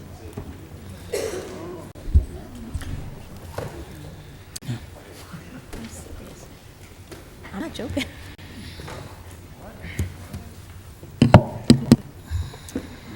Good afternoon. My name is Mary Edmonds, 3488 Spring Hill Avenue. Thank you to all of you for being here today and giving us your time. I'm a veterinarian and part owner of Spring Hill Animal Clinic with Dr. Mandy Austin. I was born and raised in Mobile and went to Auburn Veterinary School and returned home to start my veterinary career. 2 years ago, Dr. Austin and I purchased Spring Hill Animal Clinic. The clinic has been in operation for over 10 years. Our current location is a leased office in a strip mall on Spring Hill Avenue at I-65. This is the same shopping center as McCoy Outdoor and located just behind the Waffle House. We would like to rezone Lot 1 and 2 from R1 to B1 to secure a location for our established business. We began searching for commercial property. Only one property on Spring Hill Avenue was zoned commercial. However, it was just sold for development. This property is less than a block away. There are no commercial properties available on Spring Hill Avenue from I-65 to Municipal Park. Spring Hill Avenue is a major thoroughfare of the city of Mobile, and since our clinic is already on Spring Hill Avenue, we will not generate any additional traffic. Our hours of operation will be 8 a.m. to 5:30 p.m., Monday through Friday, and will not conflict with school traffic and rush hour. We will not be open on Saturday and Sunday. We also want to work with the churches to make sure there will not be any dogs outside the clinic during church services, including weddings and funerals. We want to be good neighbors. That's why we have met with the neighbors 3 times. In our initial campaign in July, we went door to door to deliver invitations to the closest neighbors on Knowles Lane, and an invitation was also mailed. Subsequent meetings were held at the Mount Hebron Church as well as the St. Ignatius Church. We agreed to special buffers twice as wide as the city buffer, and we also agreed to ensure no commercial traffic from Lot 1 and 2 onto Knowles Lane. Preserving their neighborhood is important to us as well. Dr. Mandy Austin and I love what we do, and we look forward to doing it at this location for many years to come. We are a part of the neighborhood and sincerely hope the residents will allow us to care for their pets and use the clinic because we are conveniently located and provide a compassionate environment to care for their pets. Thank you. Any questions? Any questions for Dr. Edmonds? Yes. Mr. Small? Thank you, Mr. Vice President. Good afternoon to you. Good afternoon. So this is, for clarification wise, this is your business or the other doctor business? Both of us. Both It's of a us. 50-50 ownership. 50-50 ownership. So you also stated that you have met with the Community Action Group a couple times, correct? Yes, sir.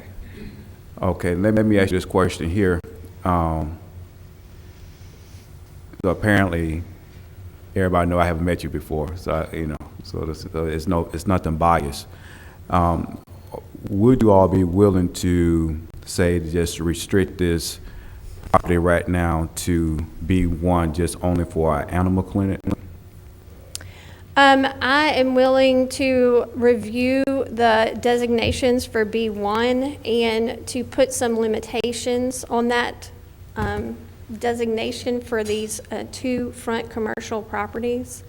But as to limit our parcel, Lot 1 is strictly veterinary.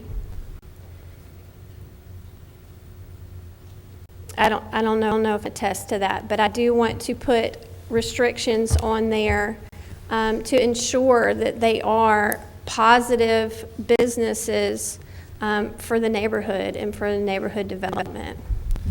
Mr. Chair,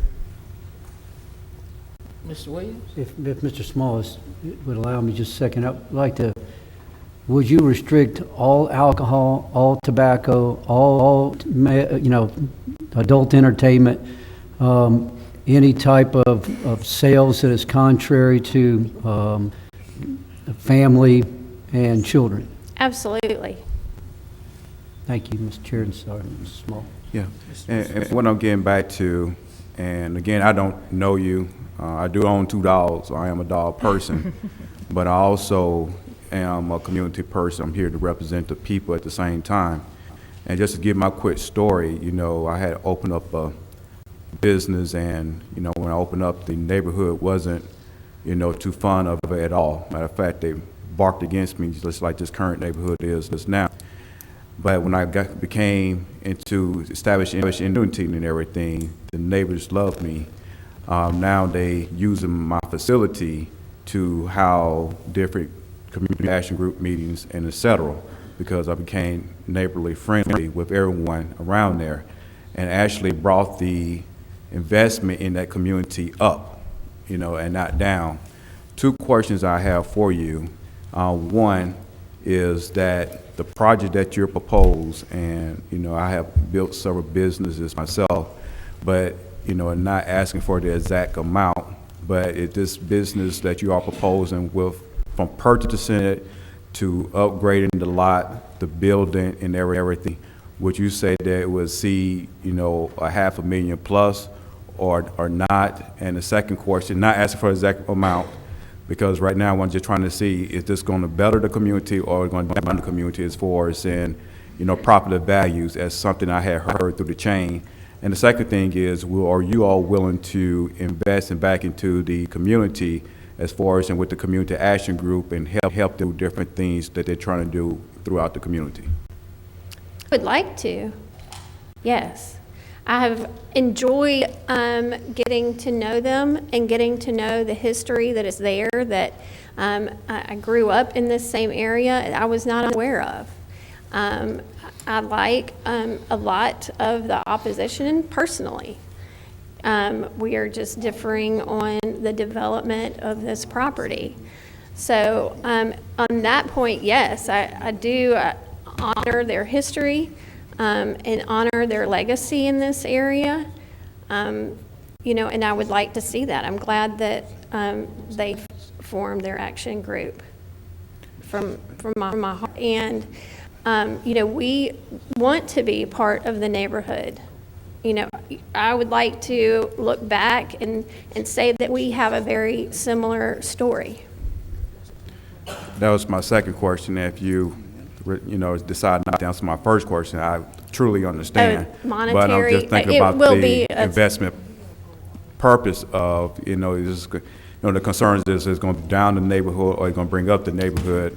But I'm just looking at the initial investment to the area. If you mind, I do understand. But as far as in public, this is something that's probably going to cost over $500,000 or under $500,000. Not know that figure at all, but just without exact figure, it will be. It will be over a half. Yes. Okay, that's all I ask. Yes, sir. That's all I ask. It will be a substantial investment. And, as speaking to the neighborhood as well, this is the design that we would like, just a Creole cottage type of look that does fit in with the neighborhood as well. Okay, that's all I ask. Yes, sir. Thank you. Thank you. Any questions for Dr. Ed? Yeah, Mr. Chair. Ms. Gregory? Just to piggyback on a couple of the questions that have come up talking about possible restrictions on the vet clinic property as well as the one next door, to you.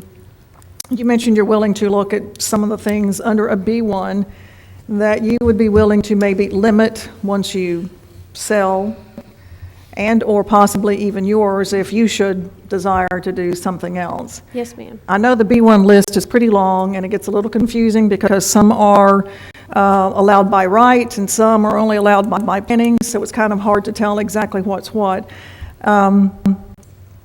I think the big concern is the future.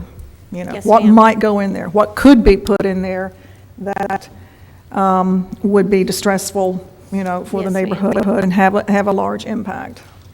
Yes, ma'am. And I can't determine all of the future. That would make my job a lot easier. But I can determine what we can do to keep this as low impact and as neighborhood friendly as we can while we're here. Mr. Richards, Ms. Gregory, were you finished? Yes, I'm finished. Mr. Richards? Dr. Evan, I've received numerous correspondence from the residents Yes, sir. down in Sandtown. And one of the concerns they expressed to me was that they didn't want to be sitting up in church on Sunday morning and your dog's out there barking. Can you just tell us what steps you plan to take so that your animals would not interfere with the church service? Yes, sir. I will say that in no way do we want the animals to interfere with church. In no way. And I do want to work and know schedules of all services and things, but I would like to defer that discussion to our civil engineer who can speak more to the lay of the land and the development of the property, which will help with any dampering of the noise. I think you got to, I think you got to speak to whether or not you would have your dogs outside during the time of the service where they'll be making any noise. No, sir. We would That's- not have dogs outside. That's what Absolutely. I'm going for. Okay, the other one is, I don't know whether this may or may not be true, that they're concerned that there may be some sort of odor emanating from the clinic based on the dogs. Well, I don't- there are certain cleaning procedures, and I do not foresee odor. I don't want odor. You can ask my staff when I walk in the door. The odor's taken care of. So that, sound and odor are, this is our environment as well, and is important for us as well as the environment for our patients. So, the cages for the dogs that may be spending overnight Yes, sir. at the clinic, would they be, are you going to build something beneath the first floor? Yes, sir. Due to the slope of the land, we're building a lower floor, which is dug into the ground. And that will be where the overnight dogs will stay. Yes, because that certainly would help muffle any noise if you could Absolutely. take the dogs down there. Yes, sir. Okay. Ms. Gregory? Microphone back on.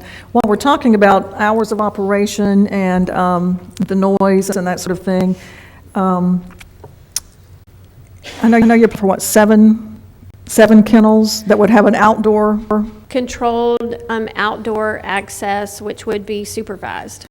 And what does that, for those who in the audience who don't own dogs that have never boarded them, which doesn't include me, because I have boarded plenty of dogs, but would you describe what these indoor-outdoor runs look like, the size of them, and how you would operate it? So there are 7 what we call indoor-outdoor kennels, and there's an area inside for the pet. with a door on the inside that is controlled by staff. So only by a staff member is that dog allowed to go outside in its individual fenced area, and only one dog per kennel. So no dogs will be left outside unattended or for extended amounts of time, but just to go out and have a break. When you open the doors for the dogs that are there, for many you have, could be 7, could be less, Yes, but do ma'am. you let them all at the same time, or is it? We would alternate from run to run. So you would have, dog 1 and dog 3 out and dog 5 out, and then alternate the others. So, a maximum of maybe 4 at a time. So in they the wouldn't outside. they wouldn't be next to each other, if the. Spurring, no. Yeah. Right.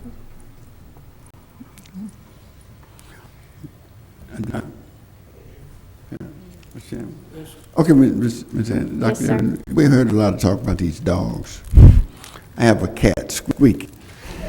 Do you have a place for We Squeaky? love You got kitty all of cats. these, you got all the little houses for the dogs.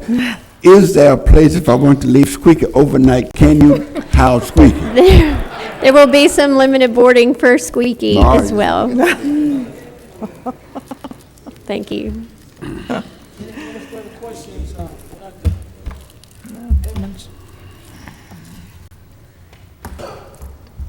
Thank you so much. Thank you very much. Yes, ma'am.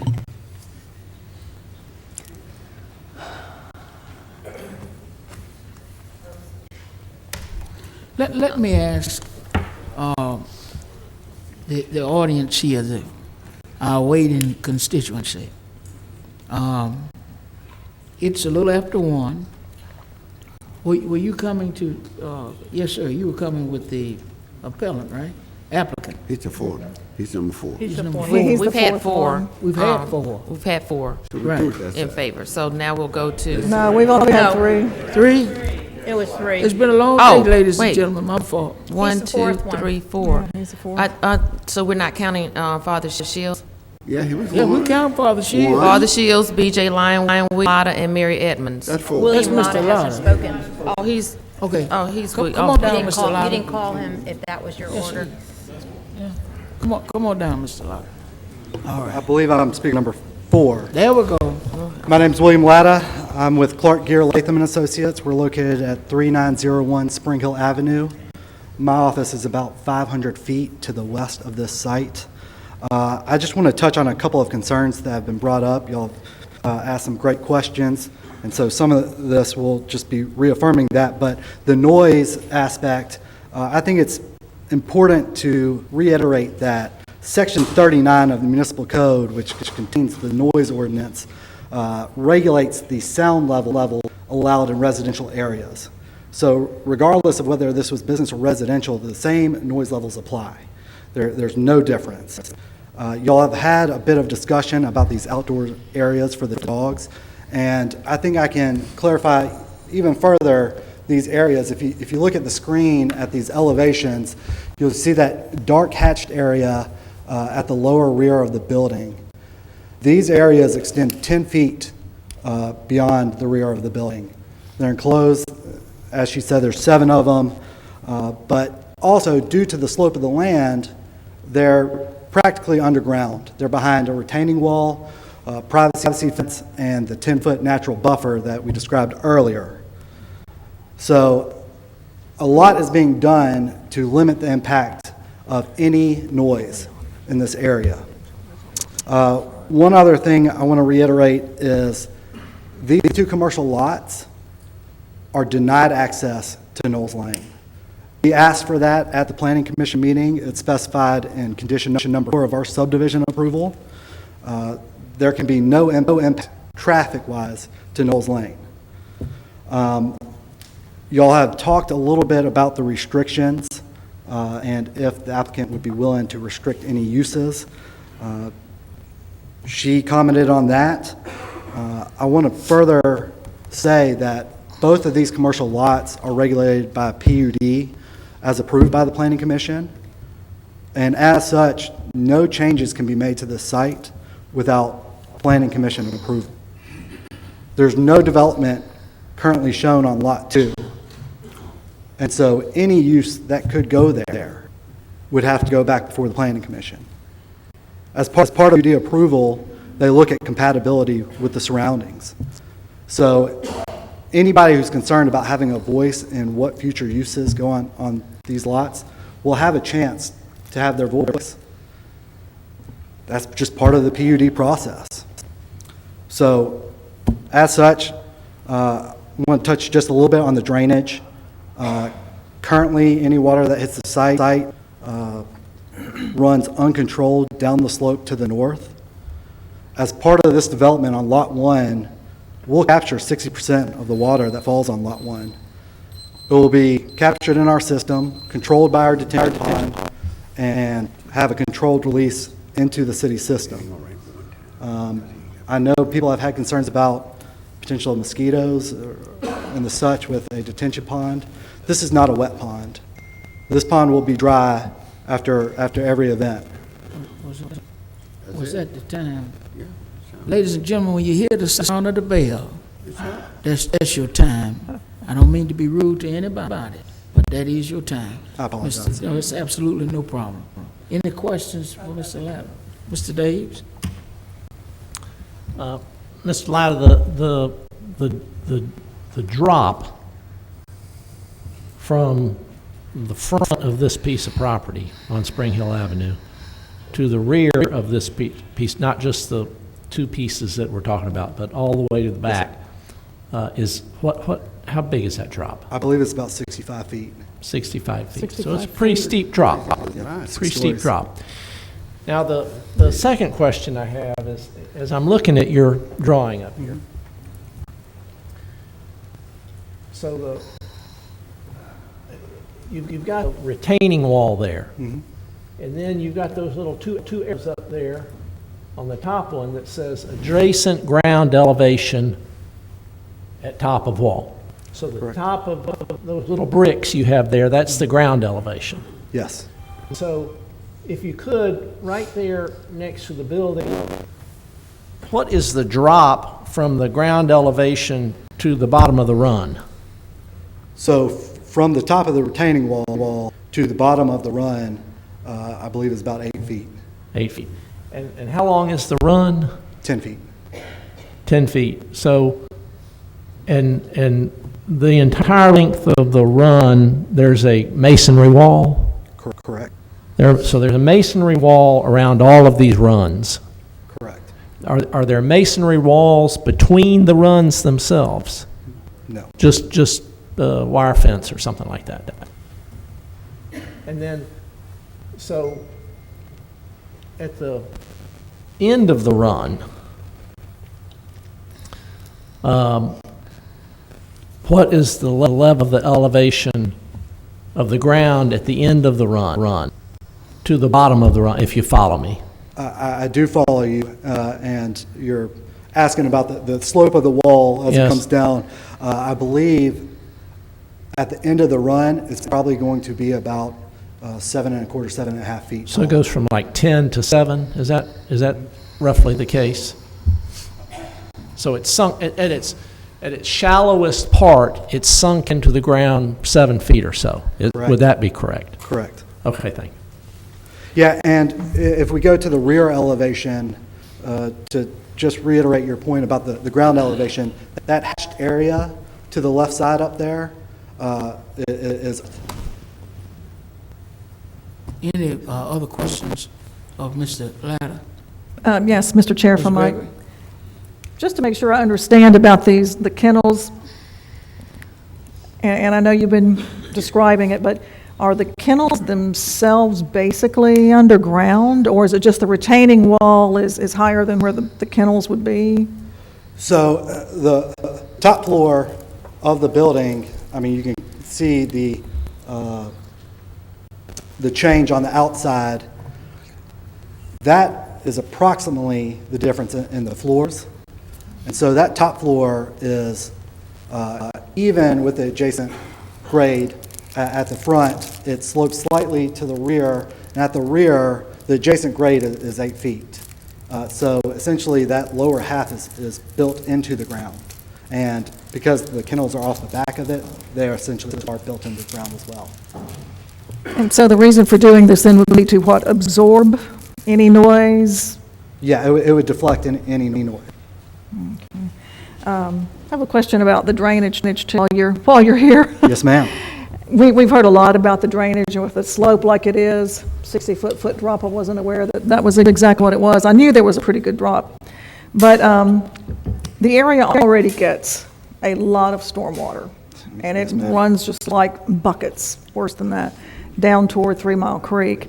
And I know in some of the presentations you've talked about putting in detention and how these detention ponds would help catch, 60% or so of the water that was coming off the building there. Help, for those of us who don't really do much in the way of engineering, understand how drainage works. Help us understand how having a building there, a facility there, aiding in detention actually captures more water when it might seem like once you go in and disturb the land and you have rooftop and parking and all, that might actually increase the amount of water. So how does it work that you're actually catching more water rather than creating more? Yeah, so one of the common concerns about paving the land, putting in impervious areas, is that this stormwater that would be around, some of it which would be absorbed by the soil, will no longer be absorbed by the soil. As such, when the water hits the impervious surface, we capture it in our catch basins, our curb inlets, through flumes, and we put it in pipes back to our detention pond. The way the detention pond works is at the outlet, we put a smaller outlet hole than the water that's coming in. So the water has to back up. So during a storm event, the water flows into the detention pond. The detention pond fills up because it's restricted by that orifice plate.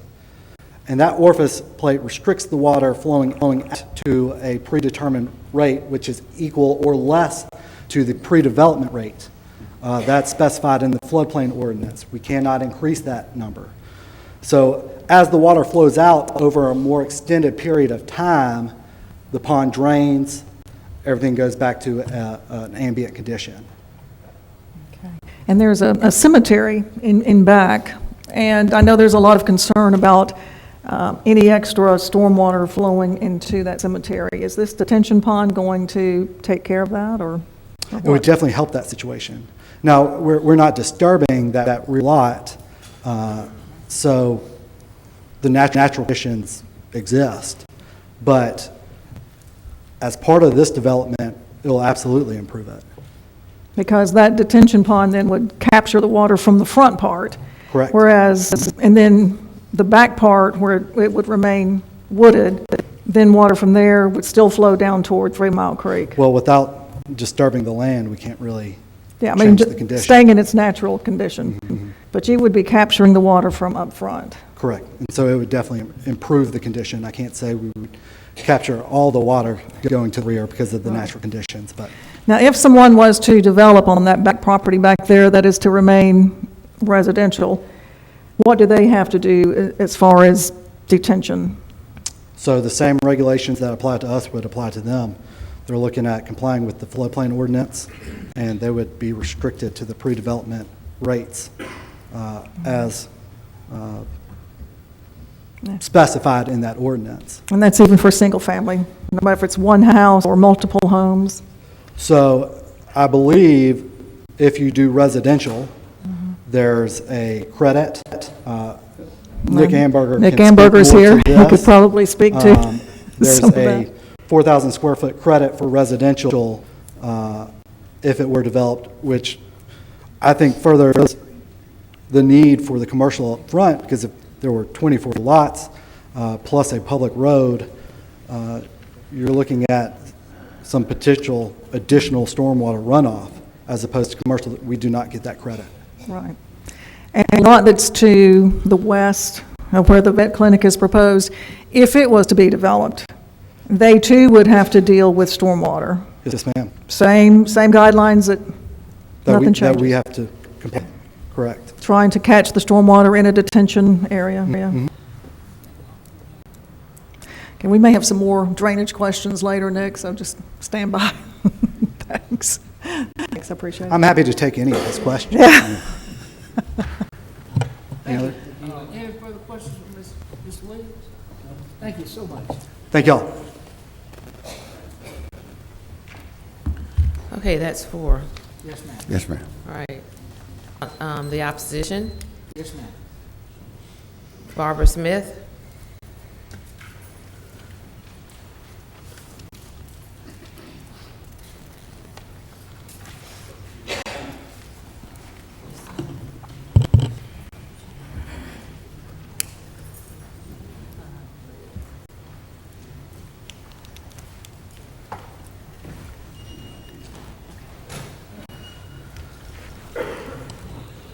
Good afternoon. Good afternoon. My name is Barbara Knowles Smith. I reside at 912 Knowles Street. I serve as the president of the Sandtown Community Action Group. We are opposed to rezoning on Spring Hill Avenue.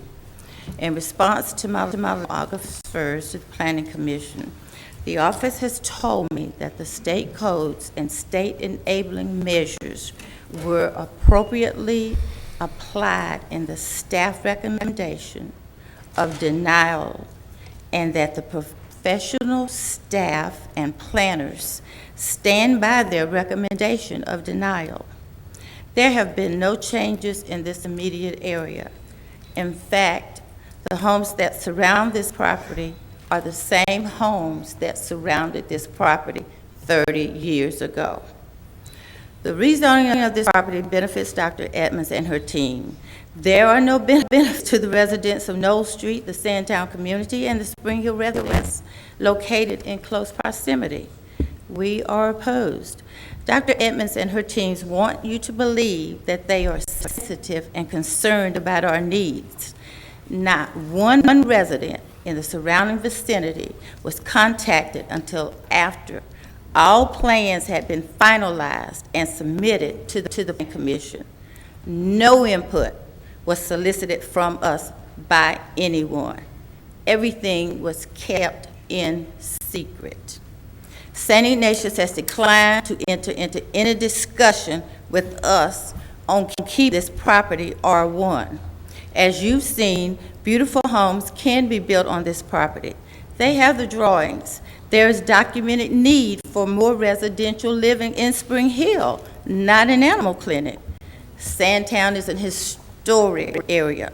Mount Hebron Church, the Rising Sun Cemetery, and the African American neighborhood has been in existence since the early 1800s. This historic area should be preserved, not destroyed. We talk One Mobile, but are we really One Mobile? Is it One Mobile for the rich doctors and the wealthy investors and the powerful St. Ignatius? We are not second-class citizens. Would any of you like to live next door to an animal clinic? We are fighting for our very existence, our homes. Councilors, you are the only lawmaking body in the city of Mobile. You have the legislative power to do the right thing. Deny this rezoning. Thank you. Any questions of Mrs. Smith? I have one question. You don't mind. Ms. Smith, is it the position of the Community Action Group that you would like the property to remain R1 and that you would be in favor of residential development of the property? Yes, sir. Thank you. Mr. Small? Ms. Smith? I'm sorry. Yeah, thank you so much for coming down. And, I haven't talked to you or don't, so just playing fairgrounds and everything. The Planning Commission, and I'm gonna have to also ask, I think they're supposed to send out notice 200 feet from the property line. Is it 300 feet? I'm just going from the top of my head. And you saying that no one, not even the church, received notice? We received a flyer on our doors. I think Dr. Evans said they put them out, that they were going to meet with us on July 9th. So the neighbors were asking each other, what is this? What's this flyer about? Up until July the 9th, we had no idea, none whatsoever, what their plans were. Nobody said a word to us, no one. So you have not received anything from the city, correct? We received, I understand the city had problems with something. We received something from the city after that. In fact, some of us called the city to see why we had not received our notices. Mm-hmm. Okay, because from my understanding and from past rezoning that the applicant has to submit addresses, and I think that they have to pay for it on top of my head. I want somebody from the planning committee possible to come down and verify this. And they provide the addresses, and they also show the proof that it was mailed. That's one question I do have towards the planning commission. We did get them, but they were late. They was late. Okay, it was late. How late was it? I mean, what is late? I'd have to go back and look at my notes, but it was like maybe a week and a half or 2 weeks, 2 weeks maybe before the meeting. Oh, so it was before? It was before meeting? We got them. We called, and we did get them before the meeting. Before the meeting. So really, you got them a week to 2 weeks before the meeting. It wasn't after the meeting. That's correct. It was not after. That's All right. Let me ask you, because, yeah. Let me ask you this question here, and just being fair, 'cause I don't know nobody, you know, being just level ground, because a lot of stuff that appear on our agenda, you know, it's public record, and we lay it over for a week for the public can just see exactly what it is, but they had an opportunity to come down here to do our agenda, you know, and that's, you know, fair enough for the public, and having 2 weeks, not saying that, you know, people can jump off their jobs at any time, but somebody can go down. Let me ask you this question, and I understand that you said that you all have a residential area there, correct? You know, and that's it? You know, what this proposed site is right now? Well, I have called Father Shields, and we talked a second or two, and he said he was going to get back with me, which I never heard back from him.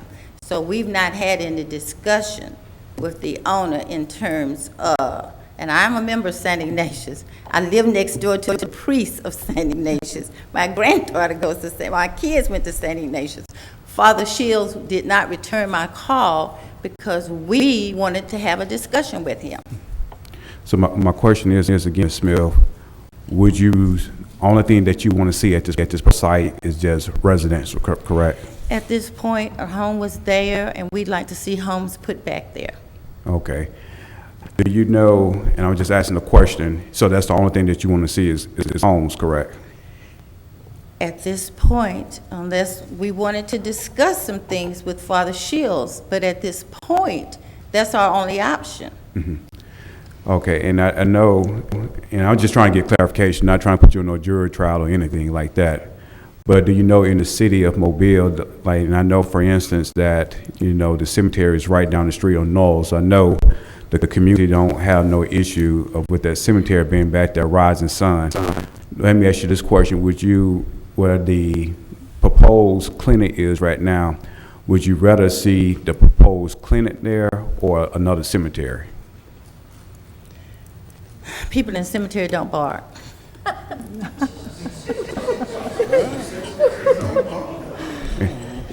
mean, that's kind of a hypothetical question, Mr. Small.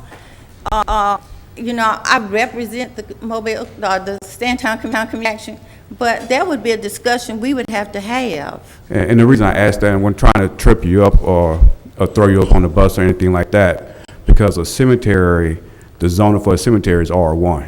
In the residential, excuse me, is R. And a lot of people don't realize that. You know, if I went in the funeral industry, I won't realize that a cemetery can be located in a residential area. But, you know, if the most majority of people that I know, they had an opportunity being located next to a cemetery versus to a clinic that's only open from 8 to 5, but they see a cemetery 24/7, I think they'd rather be involved with a clinic that look, you know, and maybe just be involved. I'm saying from my aspect, but what I'm trying to say is that certain things can fall under residential where some people just do not want. Let me ask you one other question, and just for clarification, the 20-foot buffer does that mean anything for the neighborhood at all? Well, there are people's backyard, and you're saying a 20 buffer, their backyards, and they retired and put nice backyards back there. I mean, when the dogs are let out, what are they supposed to do? A 20-foot buffer is not going to prevent the sound of those barking dogs from traveling. It's just not. Okay, that's all I had. Thank you. Thank you. Before you sit down, Ms. Smith, thank you for coming. Appreciate you all bearing with us for how long this has taken. We had talked earlier about some restrictions, about things that could be put into a possible rezoning. And I know at the Planning Commission, you were asked, was there any way you and those who were with you, part of the CAG, would be willing to discuss some sort of compromise or be willing to compromise in some way? We're willing to sit down and talk. We are. And we've said that. Right. Do you still want to get with Father Shields? He's right up there. I figure you two are, I think you two are, yeah. Yeah, I think y'all are due a conversation, but I just wanted to find out from you if in fact there was an effort to find some way to put in some restrictions. Would you be willing then to discuss that and see where they land? But they would have to be official restrictions. This is not verbal. We'd be willing to discuss anything and just see what can happen. Okay. We're willing. All right, thank you, appreciate it. Thank you.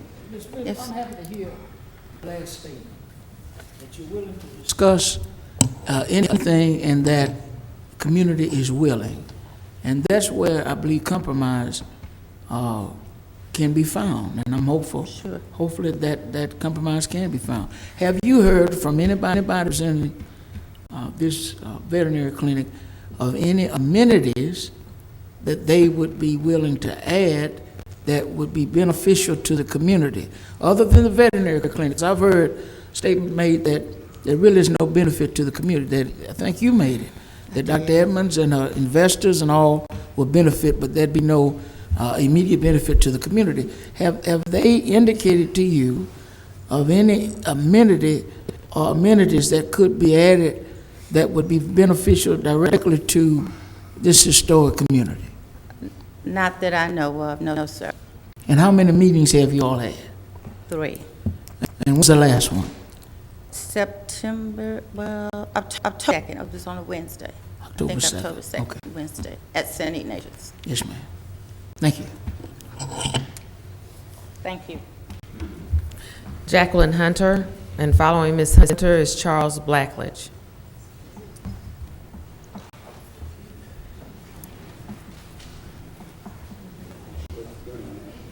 Give me that name again. Hunter, Sister Hunter. Jacqueline Hunter. Yes. Okay. Good afternoon. Good afternoon. My name is Jacqueline Milligan Hunter. I was born and raised on Knoll Street and been part of the Sandtown community for 65 years. And I've always thought I was part of the Spring Hill community. I was the first black to attend St. Ignatius in 1965. All right. And after that, my only son graduated from there, and my only grandchild would have still been attending there if not for the move. We talk about smells and we talk about noises, but the crux of our concern is our community. So I received a letter, and I'd like to share it with you, because if this does not get to how we really feel inside, nothing will. The letter is, "To whom it may concern, my name is Burton Boykin. I am the grandson of Ernestine Allen. I was told of the proposed plan for the property I was raised on. It was never my grandmother or the rest of the family vision to become a veterinarian clinic. We were told that St. Ignatius would develop at 3800 and half Spring Hill Avenue for the church or school. I am appalled that this could even be a consideration. My grandmother lived there in her life, gardening and planting her flowers. Please, please do not disrespect our land, Our memories, the animal clinic, please. Imagine it was a place of family, of community, and of love. Furthermore, I now feel that selling the property to St. Ignatius was a scam, but you can correct that. Sincerely, Burton Boykin. And I'd like to also add, on my behalf, I was born at 905 Knoll Street, and I still own that property. I also own the piece of property at 853 Knoll Street, which is right next door. The lady that lives in 905, she's been there 20 years, and she feels like home. She said quiet. It's just something that she feels safe. I can't ever recall anything ever happening on our street. We had the cemetery. In fact, my dad used to help keep it up. We are a family. We are a community. I think if we're reversed, I think you have to put the shoe on the other foot, that if we lived on Tut Hill Lane, or the people live on Tut Hill Lane, propose to put a clinic in the middle of the street. I mean, we could probably go buy a piece of property, never be zoned to be commercial. I mean, they would be appalled, and I would be at loss to even ask them to do that. So, you know, sometimes they always say money is the root of all evil, and in this case, it seems to be. Thank you. Thank you. Mr. Vice President. Mr. Small? Can I just ask one question? Come on back. Yes, ma'am. Thank you. Yeah, thank you so much for coming down. And, you know, don't know you or anything, just you don't. doing a level of fairness. The last statement that you made was the love of money is the root of all evil. Can you say that if I vote against this, if you was me, how would you justify voting against R1 and there's a R2 right across the street? I would say. Excuse me, I'm sorry, B1. How could you, if you was me, how would you argue that to turn this down as B1 and there's B2 right across the street? Okay. Thank you. We have Knoll Street, and then we have Mount Hebron, which, even though I'm Catholic, everybody in communities come through that church. Next door is residential. Across the street is my uncle's wife's house, and then it's another house. There is nothing, regardless of zoning, it's all houses. It's not a business until you get to McGregor and Spring Hill, to the right and to the left. But if I can remember seeing that map earlier, it was. Okay, let me just say this. Here is Knoll Street. Mm-hmm. This is Mount Hebron. Mm-hmm. This is Miss Ernestine Allen, which is now St. Ignatius. Next to that is residential. Across the street are houses. They're residential. There's not a business until you get to the light at, I know that corner's been sold, but at the light, there's residential, and then you get to a commercial, and if you make the left to McGregor, on the left is the blue building they are always referring to. It is commercial. Gina, that lot that's been sold, and that's the lot that was B2? But it's not across, it's, And we've got the map back up here. what now? Yeah, that B2 lot, CJ, it actually, the B2 zoning actually does creep onto Spring Hill. It has not been sold. The one to the west of that's kind of on the corner there has been sold, and we will be seeing a two-story building start construction very soon with about 70 parking spaces. But that's not directly across the street. It's more of a catty corner. That's not correct. That second lot that has not sold is next door to a home, but those are more not catty correct. cornered across Spring Hill. Ladies and gentlemen, no public outcry. I'm so sorry. Those are the rules. Okay, I'm gonna have to just do some further research, but it's kind of corner and it's kind of hard. You got B2 and B1 right across. Not saying that which way my boat is. I'm just playing. If you were Spring Hill Avenue, and this is the church, Mount Hebron, this is St. Ignatius, you would have to really look at the street on the corner. It's not impacting right there. It's not impacting Knoll Street or the church or Miss Allen's property or that. You'd have to go further down I mean, you'd have to get a correct map to see, actually see. I'm gonna drive Yeah, by yeah, and please drive look by. at it, because, you know, if this map is true, and again, hear me out, if it's true, I mean, kind of corner where, you know, it's kind of hard, you know, justifying that, but I will do further research myself. Can I ask a question? Okay, I own a lot at 853 Knoll Street. 850, I called about after I found out that St. Ignatius was selling the property on Spring Hill Avenue. What about 851? And I was told that it was also being sold. What was the point of buying that lot? Why could it remain residential if it's not going to be used for entrance, exit, or anything? I mean, what was the point of buying it, and then, you know, even though it's saying that it's to be used for entrance, exit, it will just stay dormant. Why not have a family home there? I mean, what was the point of buying and securing that lot if there was if it was no commercial or no real intent for it? That's a question that we have to ask, but from my understanding that if anybody wants to put in a driveway and think, that got to come through the city. And the city has to prove that, you know, from my understanding, but that's a question I have to ask, you know. But it's from my understanding that no one would use that. Yeah. Hunter? Mm. Yes, yes. Yeah, thank you. Okay. Thank you. Oh, good, thank you. Thank you so much. Mr. Blackledge, Charles Blackledge.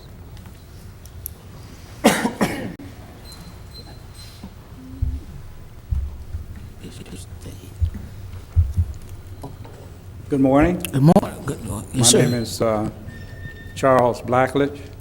I live at 709 Knowles. The clinic and the run will be directly in my backyard. And I'm a backyard person, and I'm very much concerned because most of my investments in my house have been in my backyard. There's several things I'd like to point out. And the first one is that Mrs. Smith mentioned about the denial of the staff of the Planning Commission.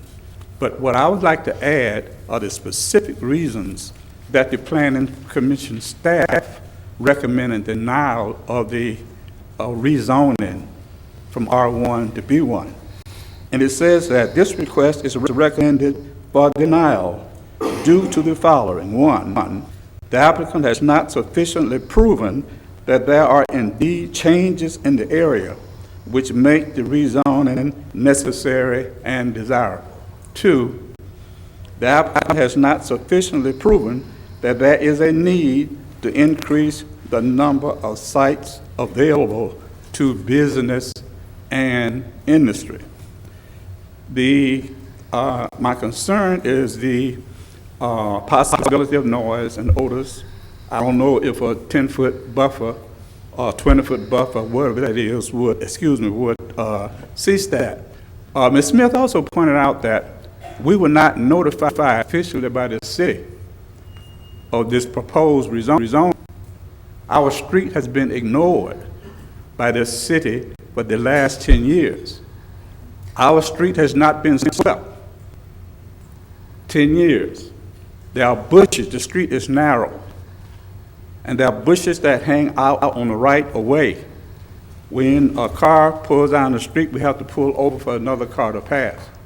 We knew the street was narrow when I built my house there in 1976, but we thought that we would have the cooperation of the city in terms of at least making it passable. It is not, because the last time the city cut those bushes back was 2014. 2014. I called several times this year. Last time was in May. I called and asked about getting bushes cut back so cars could pass. I used to pay the guys who cut my yard to go across the street and at least prune it so cars can get by.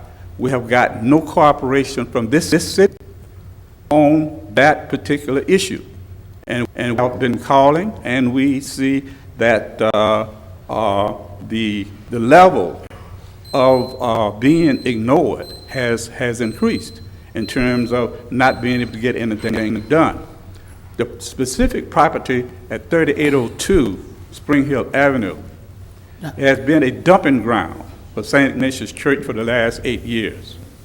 They have dumped truckloads of housing materials and lawn materials, and then they have brought in tractors to push it over into ravines and cover it up. I think that that is a biohazard.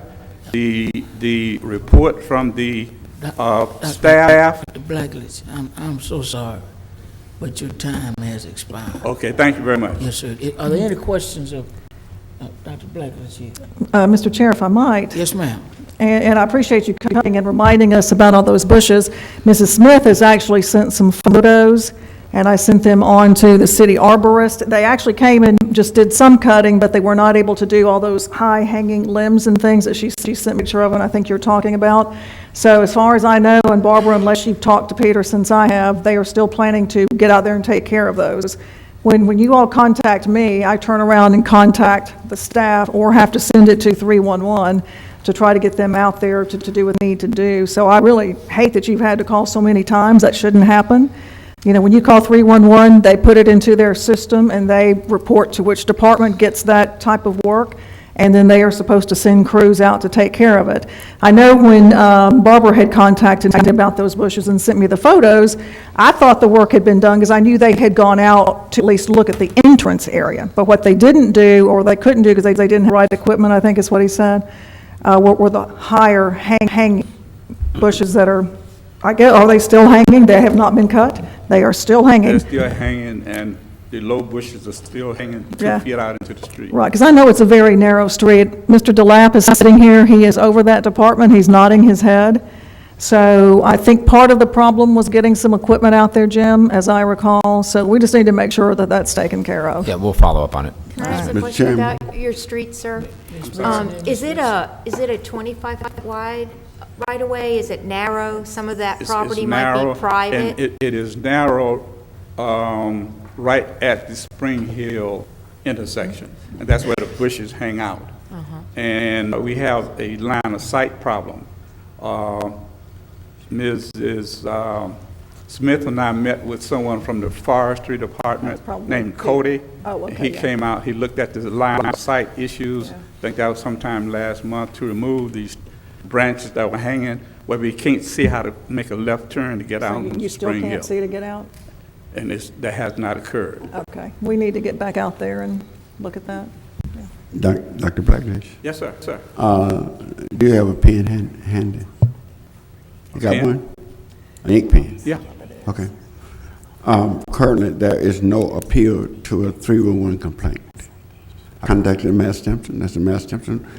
When citizens call 311 and 311 fails them, please furnish me the appeals process. I never heard from him. So I'm giving you the appeals process. Dial 208-7800. That's inside the mayor's office. 208-7800. Yes. Mayor Stimpson is in charge of every city employee except the city clerk, every piece of the equipment.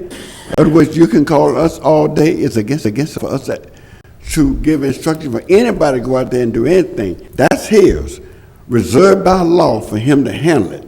He can't run and hide. 208-7800. Yeah, I'm going to agree with Councilman Richardson. I'm going to disagree with Councilwoman Gregory about her contacting or talking to an employee. That's a misdemeanor for the council to do that. For the council, we can inquire.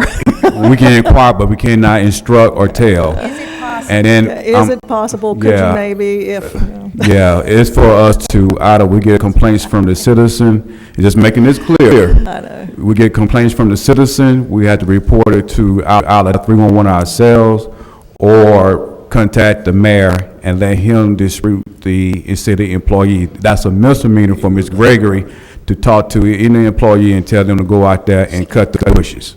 She out of office. If I do the same thing, Mr. Williams, we out of office. It relies to the mayor.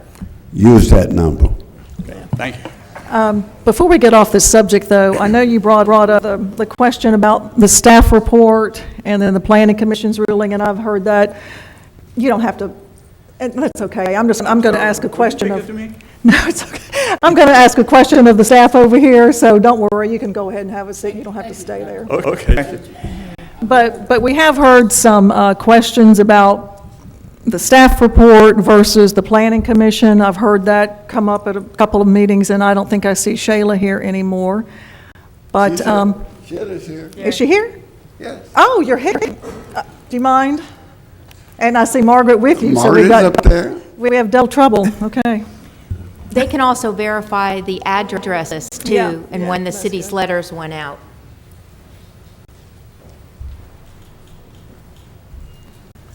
Oh, so y'all took a seat all the way up at the top. Yes, ma'am. Thank you, Shayla and Margaret, for coming. I appreciate you all taking the time to be here with us. A couple of things, as Rich mentioned, the addresses and notices and things like that. If you all can address that, because we do hear from citizens a lot who say they didn't get a notice or the notice was late and why didn't I get one? Can you just explain how all that works? The previous person that spoke is correct. The applicant provides the notification list. We did verify this notification list. All property owners within the 300-foot radius were sent their notice. I've checked the post date because we did receive some notices back undeliverable. The notices were post dated July 22nd for the Planning Commission's August 1st meeting. So there was 10 days. Do they only go to property owners, or would they go to a resident who? They are only mailed to the property owner of record from the Mobile County Tax Assessor's Office. All right. The other thing that has come up, there've been a lot of questions about the staff report versus how the Planning Commission actually voted. And Nick Amberger is here, and he is part of the Planning Commission as far as staff from the administration, so if he wants to chime in, he's welcome to. But when the staff makes their recommendation, how then does all of that happen? And then when it goes to the Planning Commission, how does the Planning Commission then weigh in? And Mrs. Rich is our representative, so she might have something to say as well about that.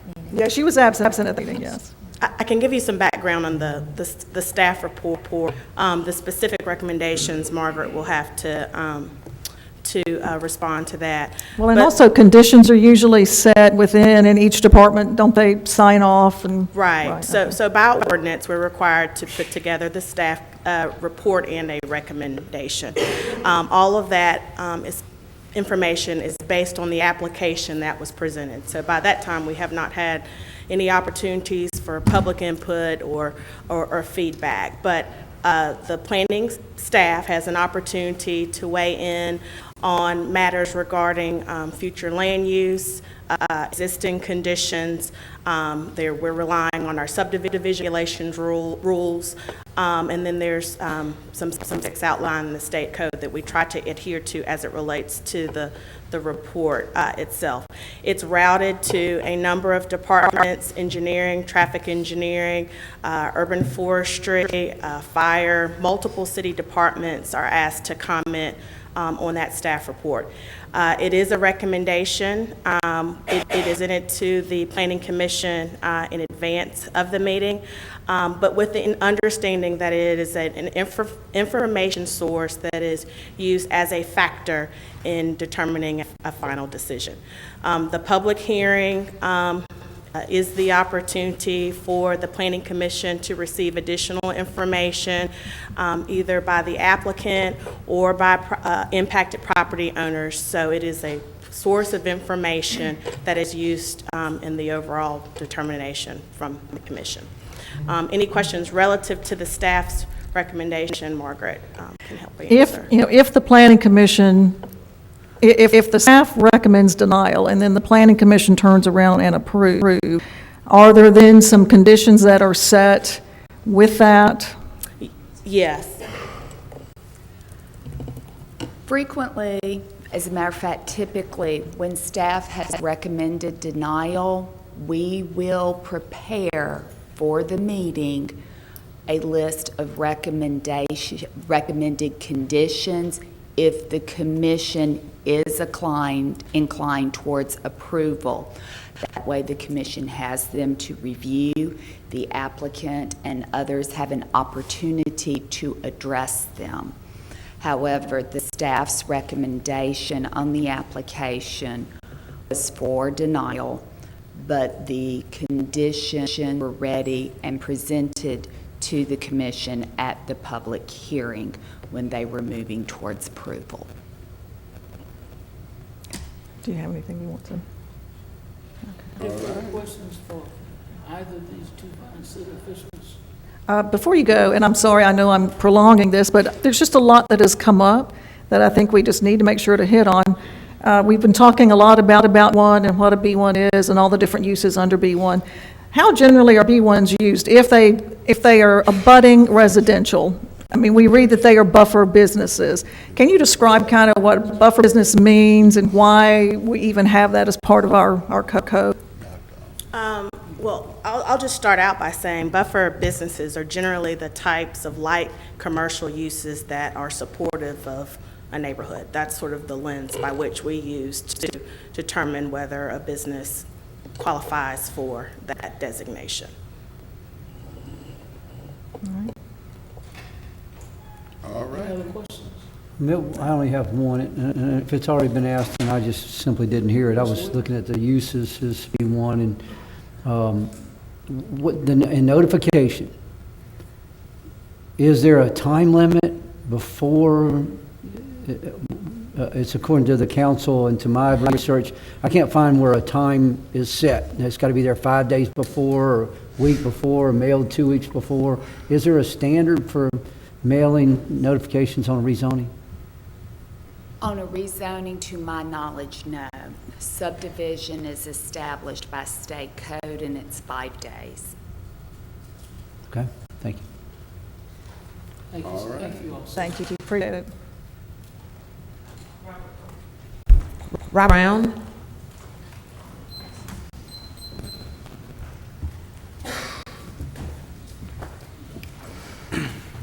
Good afternoon. Afternoon. I am Pastor Robert Brown, and I am the Vice President of Sandtown Community Committee. And I wanted to say a couple of things. I have some pictures here I want to show you. I was listening to the parish father speak about the benefits of the financial gain they're going to get from selling this property. And looking at the pictures of the building they're planning on building, it doesn't matter how beautiful it is. It's a clinic for animals as far as we're concerned. And we believe that the benefits are geared toward St. Ignatius. We believe that this is about to decimate our community when it comes and put a building of this nature right next to a historical church in a community. It's one of the communities in this city where crime is at zero.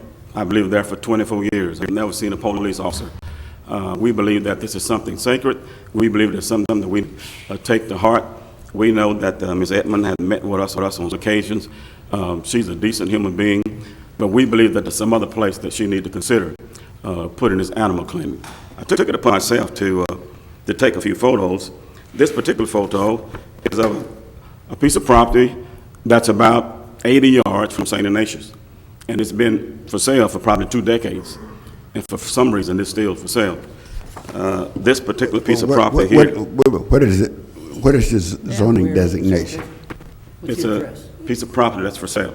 Where Is is it it? for, is it B2? Is it, what is the zoning? Well, Is it for R1? It's R1. Oh, okay. Okay, R1. Is it next to houses? Is that one next to houses? Yes. Okay. This particular piece of property is on Moffett Road. It's about 3.5 acres. It's about 10 minutes from where her location is today, and it's available for sale. And it will certainly accommodate whatever she wants to build. And one of the things that I heard about when she was meeting with us, she needed more space. Well, obviously, she's planning on increasing the size of her business, and there are going to be more animals than she has now.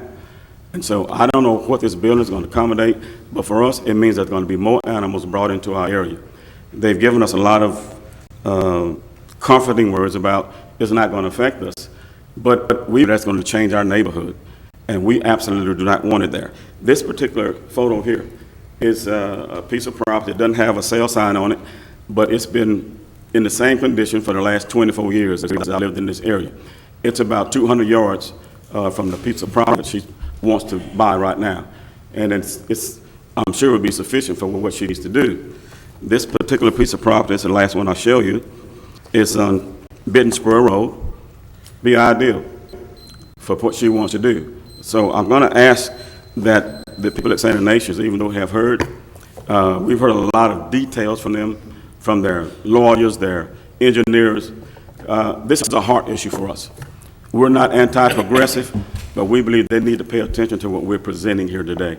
And I believe that there is an alternative to the property next to Knoll Street. Thank you, Pastor Brown. Any questions, Pastor Brown? Just for the record, I do know Pastor Brown. I ain't know nobody else. I don't mind letting you know. I know. Thank you. Thank you so much. Yes, ma'am. Those are the four in opposition. Okay, so now we're going to hear the rebuttal. Well, back and forth, back and forth. Back and forth from people who, That wasn't the process.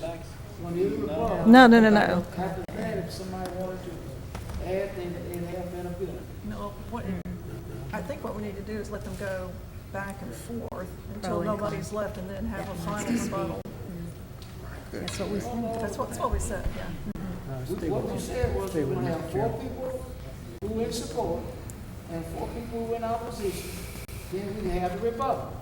And after rebuttal, if there's anybody left, but that's what I remember. No, I said something different too. So we really need to have Ms. Gregory, we've been here. This is what we're going to do. We're going to do it just this way. We've heard 4 in support, we've heard 4 in opposition. We're going to hear the rebuttal.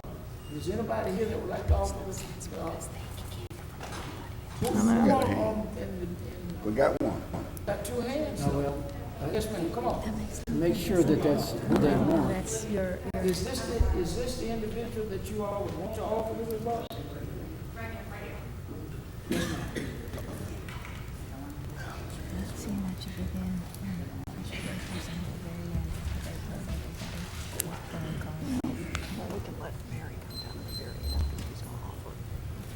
My name is Buff Teague. I live at 14 Warwick Road, and I'm a parishioner at St. Ignatius. My husband and I have 4 children in grades 4K through 3rd grade, currently attending the school. I've met with Dr. Edmonds and Dr. Alston on several occasions and attended a community meeting held at St. Ignatius a few weeks ago. I fully support the church in their efforts to sell this property, which would entail rezoning the property to B1. The buyers are trying to be good neighbors and have held 3 community meetings. They have listened to the neighbors' concerns and made concessions, such as a 20-foot buffer instead of a 10-foot buffer required by the city. The back of the property will remain R1 and wooded. They have limited hours for less traffic impact by opening at 8 a.m., even though there should not be any additional traffic impact since the clinic is already located on Spring Hill Avenue. This will allow time for school and work traffic to subside. They are not open on Saturday and Sunday. They have been willing to work with the churches on schedules for services, funerals, and weddings. They only have 7 indoor-outdoor kennels. The dogs are only outside supervised. Statistically, there are 78 dogs surrounding this development. We are talking about 7 dogs supervised at this clinic. The development is low impact as compared to a 2020 lot subdivision that is currently allowed on the property. Also today, Dr. Edmonds expressed willingness to add additional restrictions along with other concessions. The property was for sale for 8 years. If anyone was interested in purchasing the property, St. Ignatius has been more than willing to sell, but there have been no offers that led to a successful closing. And now a development that is low impact compared to what could be there is on the table. St. Ignatius is using the proceeds from this sale to offset the cost of their campus renovations, which will include a new church, early education center, among other facilities. Thank you for supporting our community. Thank you.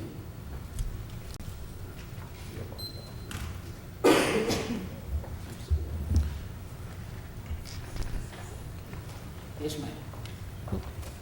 Okay, who is this? She can't. You I'm said, sorry. well, Oh, we're going back and Yes. Back and forth, Okay. yeah. I'm Geneva Gales. I am in opposition. Yes, ma'am. I live at 912 Nose Lane, and I have dropped my glasses somewhere, so I hope I'm be able to do this right. I'm a property of several properties on this block. Thank you. I'm a property owner of several properties on this block. I'm an heir, one of the heirs of several properties on this block. And I am executor of some of the properties on this block. We're talking about maybe 15 acres. So I'm here representing not me, but my family. We are stunned that the proposal to purchase the property on Spring Hill Avenue, adjacent to Nose Lane, the homes, the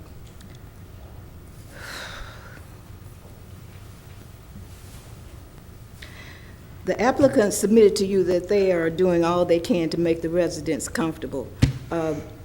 They're trying to build a beautiful home for their dogs. To me, those aren't neighbors. They keep saying we're being good neighbors. This is a business. It is not a home for people. They also claim that they are going to divert this drainage onto Nose Lane, which we're really getting drainage already. We've given it to St. Ignatius. They run drainage on our land, on our street. We're talking about a little lane, okay, a one-lane street. I've been in this area a long time, and I feel like that this is a moot point because I'm like, what we're saying is not sinking in. And it hurts my heart because my grandma raised me around this property. It belongs to a lot of the people that I came with. And for someone to say, well, we're going to, and matter of fact, they keep saying it's been there for 8 years. My cousin called to buy that property several years ago, except the price was about double what they're offering now. So I get really upset. I mean, it's bad. I can't even get through this because I feel like we aren't being heard. And yes, I'd like a cemetery on that. I would rather a cemetery be on that property than a veterinary clinic. I don't have anything against Miss Edmonds. She's a nice person, and I wish she'd build a house over there. I would love to be her neighbor. Thank you. Thank you.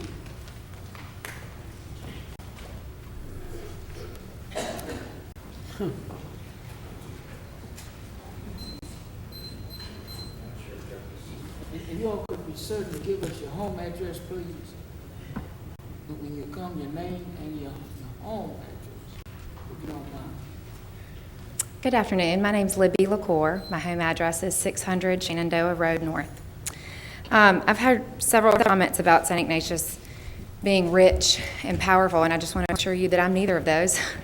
However, I am a parishioner of St. Ignatius. I've been there for 33 years, and I think I have a little bit of a unique perspective. So when I was 3 years old, I started school at St. Ignatius, and the building that I attended 3K in is still the building that we have 3K in, which I think is a shame. Little quick math, that was 30 years ago that I was in 3K at St. Ignatius. I have 2 children there now, and I'm speaking on behalf of the church. I have worked on the campaign We are trying to better our church and all of our facilities for our families. We have over 1,200 families that are parishioners at St. Ignatius, and not all of them live right next to the property that we are speaking of. I am not an expert on property or zoning or pets at all, but I'm speaking on behalf of the people who do have an interest in the sale of the property, and they are either, they can't be available today, they're working or what have you. But there is an incredible need in our parish for what we call the ELC. It's the Early Learning Center. We have a waiting list for newborns, toddlers, 2K, 3K, and 4K students. And obviously times have changed, but there are an incredible number of working moms in our church and our school. And these parents, traditionally if the mother is keeping their child at home, these parents need child care for their young children. And it's our desire, Catholic Church, to bring these kids into our arms and start loving on them at an early age. We'd love to see them come as early as possible and see them through 8 at St. Ignatius. And so with the sale of this piece of property, money that we would try to recoup from our investment 20 years ago, that would go into the project that we're working on now. And so I just want to shed some light on that. I know that we've talked a lot about the clinic and the runs and the neighborhood, and I respect all the opinions of everyone that's come before you this afternoon, but I wanted to shed some light on what's going to happen with the proceeds from the sale. And it's going to go directly into our parish and our church, again, which there's over 1,200 families who are members of ours. And so what our goal is to improve our facilities for the Early Learning Center. We want to give these kids a brand new building that is fresh and clean. We want to be able to accept more kids so we can help more parents. We want to have a school library in it. We want to have a school chapel in it. So I just want to shed light on the fact that while the sale of the piece of properties, I feel like we're looking kind of demonized for wanting to do it. But the benefits from it are going to go directly to the children of our parish and their families. Thank you. Thank you.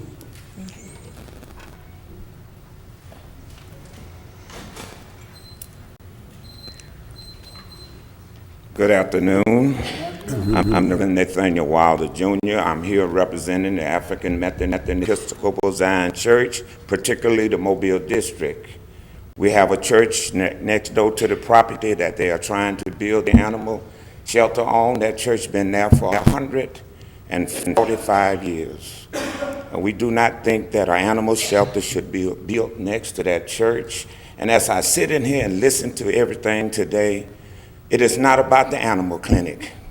It's about the future. Kismet Investments is the one putting up the money to buy that property. It's not Mary Edmonds. And all they're trying to do is get this thing rezoned so in the future they can do whatever they want with that property. So do what's wrong. Vote this thing down. It's not about the animal clinic.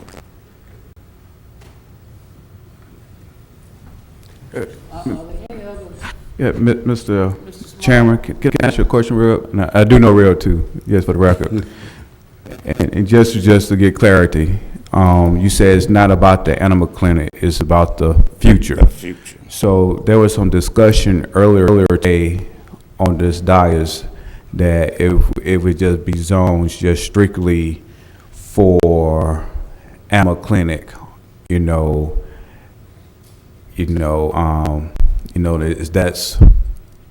would that work in your favor? If it would be that way. If it be that way. But you can't invest that kind of money just for an animal clinic. Well, some people say you're talking about millions of dollars. Yes, the sir. priest himself said the property is $500,000. So if you buy the property and build, you'll be in the millions of dollars. Yes, sir. But just to get clarity that if it's just zone only for the animal clinic, you'll be okay. No, not next to an historical church, a historical black church. Okay, all right. They won't build it next to them. Yes, sir. All right, thank you.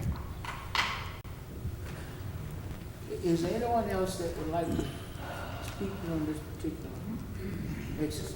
Anyone else? Should be. Mr. Chairman, we're going to have to close this down. I'm just It's following the rules. going to be time to go to bed if we don't close down. We ain't closing it up.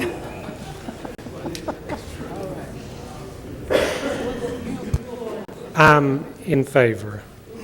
Oh.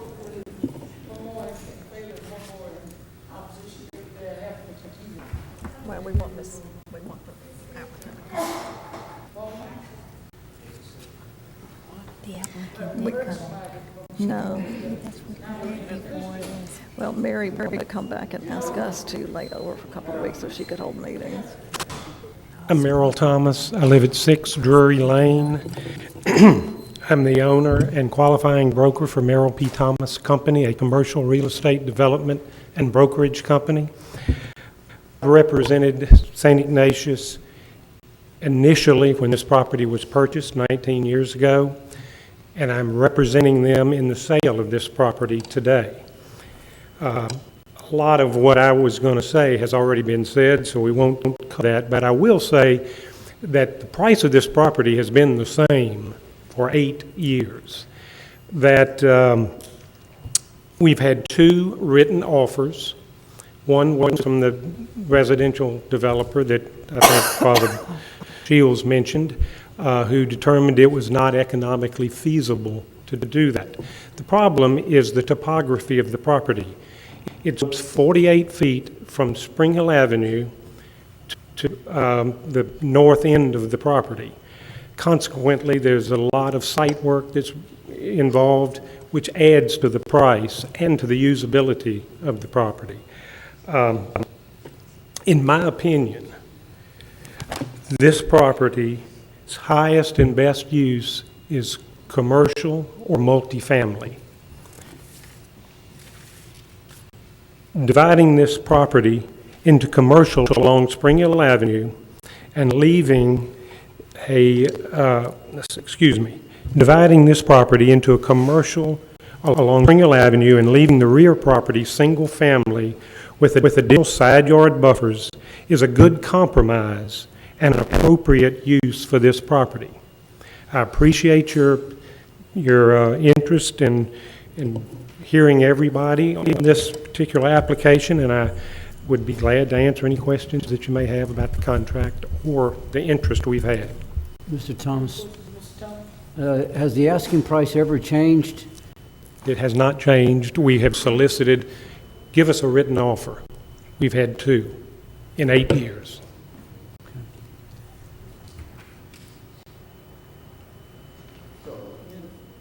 So you would recommend that a clinic not be put there? I'm sorry, a what? So are you recommending that the animal clinic not be? No, I think that commercial on the front of the property and residential at the rear of the property is a good compromise for the property. I do not think there's a problem with the animal clinic. Okay. I'm listening. I have listened to all of the speakers who are in favor of it, who support it. But I heard the people not in favor. Most of the people not in favor of it live there. They lived in that section in Sandtown. And but what I have not heard, what I was listening for the speaker to say that I would be happy if a clinic was moved next to us where I live. I would just feel so good if such a development as that was put in my neighborhood. Most of the speakers live far beyond the site. That was in favor of far beyond the site, but I didn't hear none of them say, but if they wanted to put one over where I stay, call my name. I'm ready. And that is of interest to me. That is of interest to me. Just want to say.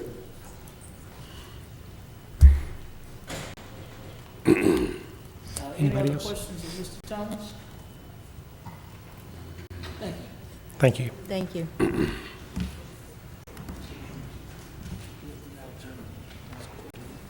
I hope so. Shut down. Yes, sir. My name is Leon Nelson. My address is 4359 Stein Avenue. I am a St. Ignatius parishioner. I coached in the past the CWO soccer teams there. My daughter attended pre-K there. I am also a neighbor of the Sandtown community. I am also an appraiser. I am familiar with the situation only recently of what's happened. And my opposition isn't against an animal clinic, it's against a residential lot going from residential in a residential area next to a historically black community being turned into a business. Directly behind the lot, directly in front of the lot, to the right of the lot, to the left of the lot is all residential. The lot, the plat map that they had up here earlier, if you were to extend it all the way to I-665, it would go to that corner, and all of that would be residential. If you were to take it all the way down to Old Shell Road, it would be residential. If you take it all the way up to Moffett, it would be residential. The only commercial is at the intersection of McGregor and Spring Hill Avenue, and at the intersection of I-65 and Spring Hill Avenue. All the other vacant lots that exist along Spring Hill Avenue, are you going to tell them no, that they can't become business, commercially zoned now? They can't become B1 zone now? Because that lot just changed to B1. How are you going to tell them no? And there are a lot of other vacant lots along there that have been waiting for this opportunity. And all those residences, all these people here, their community will be gone. And as an appraiser, I'm familiar with historically black neighborhoods.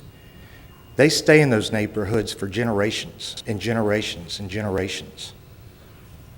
We're not thinking about the future, we're thinking about the immediate with the sale of this piece of land. After this sale, there's no telling what could become of the lot next to it or any of the other vacant lots that are zoned residential currently. How is someone going to stand up here and you're going to deny them the ability to become business zoned as well?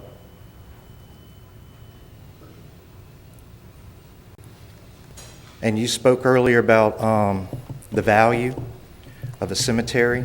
I live across the street from a cemetery. I would welcome my church, St. Ignatius, to turn their land that they purchased as residential. They purchased under the current zoning.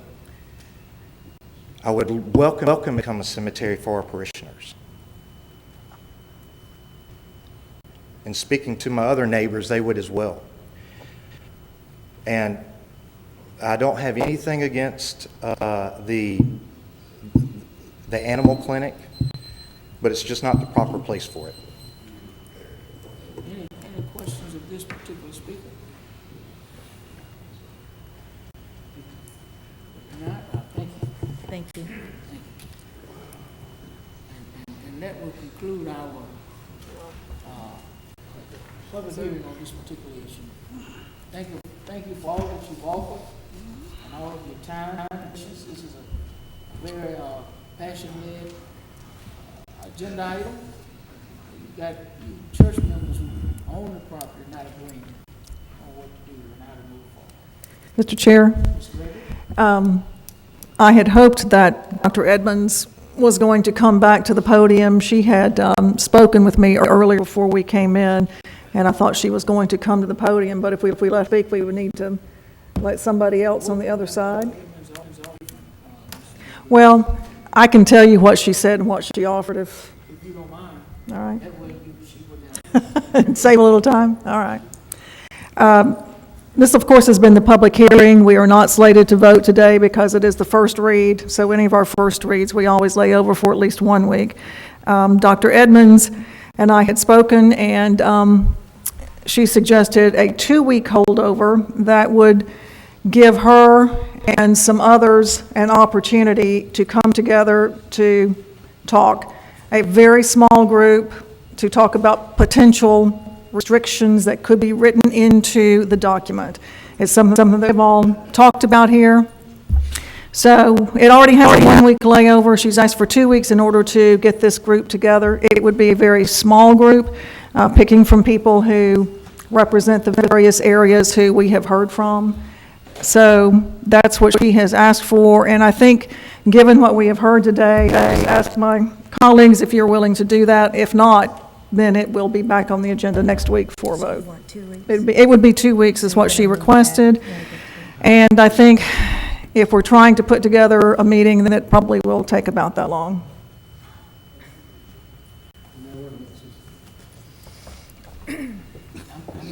Okay, well, we won't even get to it until we get to the vote, but anyway.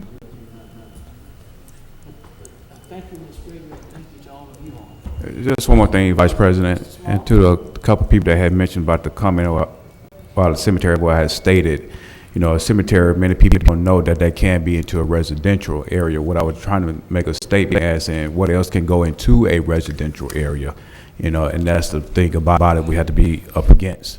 Because me personally, if I did not know about that, I did not know that was the zoning for that particular business. And many people I know do not want to be located next to a, from the knowledge, I promise you, I mean, from my knowledge, you probably did not know a cemetery was located into a residential area either. Many people don't. But that was just an example, you know, as what can be located into a residential area that could possibly just go there right now as it is. No. That's all. Not by right. By By right. planning approval. By planning approval, So but that it's still takes going to residential. the planning commission. It's not a right. Single-family R1 is one house per lot. Yeah, but still. They could get a planning approval. Plan approval. But Yeah. the community gets knowledge of that. No, Or but, anything, yeah. but that's not an automatic. That's what he was- Mr. Chair, we may want to let the folks go that are ready to go before we finish our agenda. That way, they've been here a long time, too. Mr. Chairman, can I say that? Before they leave, Mr. Chairman, can I say this? Yes, sir. I want to just say that I am a historian. A historian is not one who majored in history in college. A historian is a researcher and a writer of history. I've published 7 books. And I was moved when you all talked about the historical nature of your community. And I don't want you all to wait another moment. I think you need to make an application to be designated what you say you are. And I think every person riding down Spring Hill Avenue ought to see a plaque up there that's designating you what you say you are. I don't want to know in the past. I think you need to file an application and get going. I think the whole world needs to know who you are. You've been down in Sandtown too long, so people don't know who you are. When you say who you are, make a move. I think y'all need to make your application. I think the state ought to approve it, take it all the way to the National Register of Historical Places, anchor down out there on that corner. I do agree. Yeah. That needs to be done. And really, you know, Mobile have a bad stigma as we, you know, collectively have not told our story. But you all know the story better than we do in the administration. And I, you know, go along with Councilman Richardson. You need to start the process of telling your story, put some plaques up and et cetera, and in a pub, you know, and everything. Well, the good news for you, for both my colleagues, is that that process is underway. Mrs. Smith and her group have already started. They have got documents that they are working on now to be recognized as part of the Dora Franklin Finley African American Heritage Trail. She is looking at a marker to install somewhere in an appropriate place. We are looking at some signage for the community itself. So she is well on her way, and the group is well on their way to doing those exact things. And I believe recognition of the area is very important and something that, you know, we all need to get behind and work for. Mr. Councilmember Gregory, can you also create a no doubt moment when they get to Knowles, that is the sidewalk for St. Ignatius stops up the street.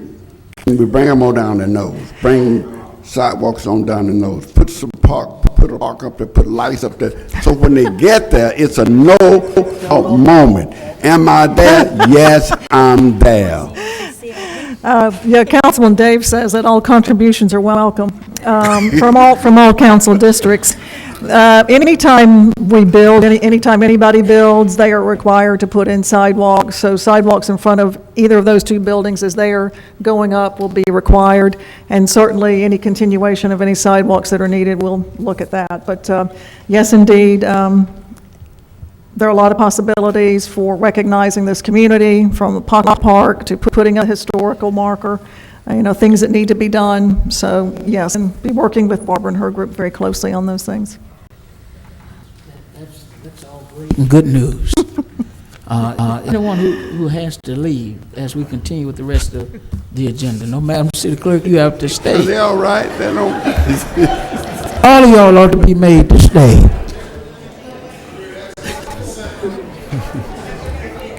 Oh, no, bring it to the microphone. Right. So unfair.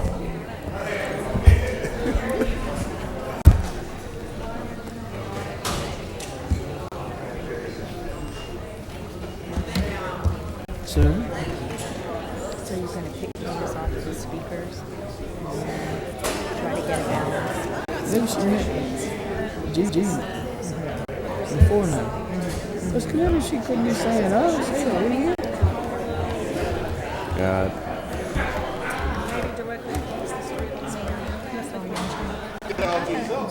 Well, they are called meetings, because they're, The next meeting is Tuesday. 2 weeks or more? that's true, down there. Did he say? Yeah. When they vote somebody? Todd Hill. 1 week? Place, whatever it's called. We chatted. When are you going to vote on the 2-week extension? When are we going to vote on the 2-week extension? This comes up later in the agenda. Yes, it will come up later in the agenda. Okay. They'll vote later in the agenda. Yeah. Yeah, we got to vote when it appears. Correct. I'm sorry. You go back and look and see what we said. Right. And which one it will be. On the city's website. Thank you.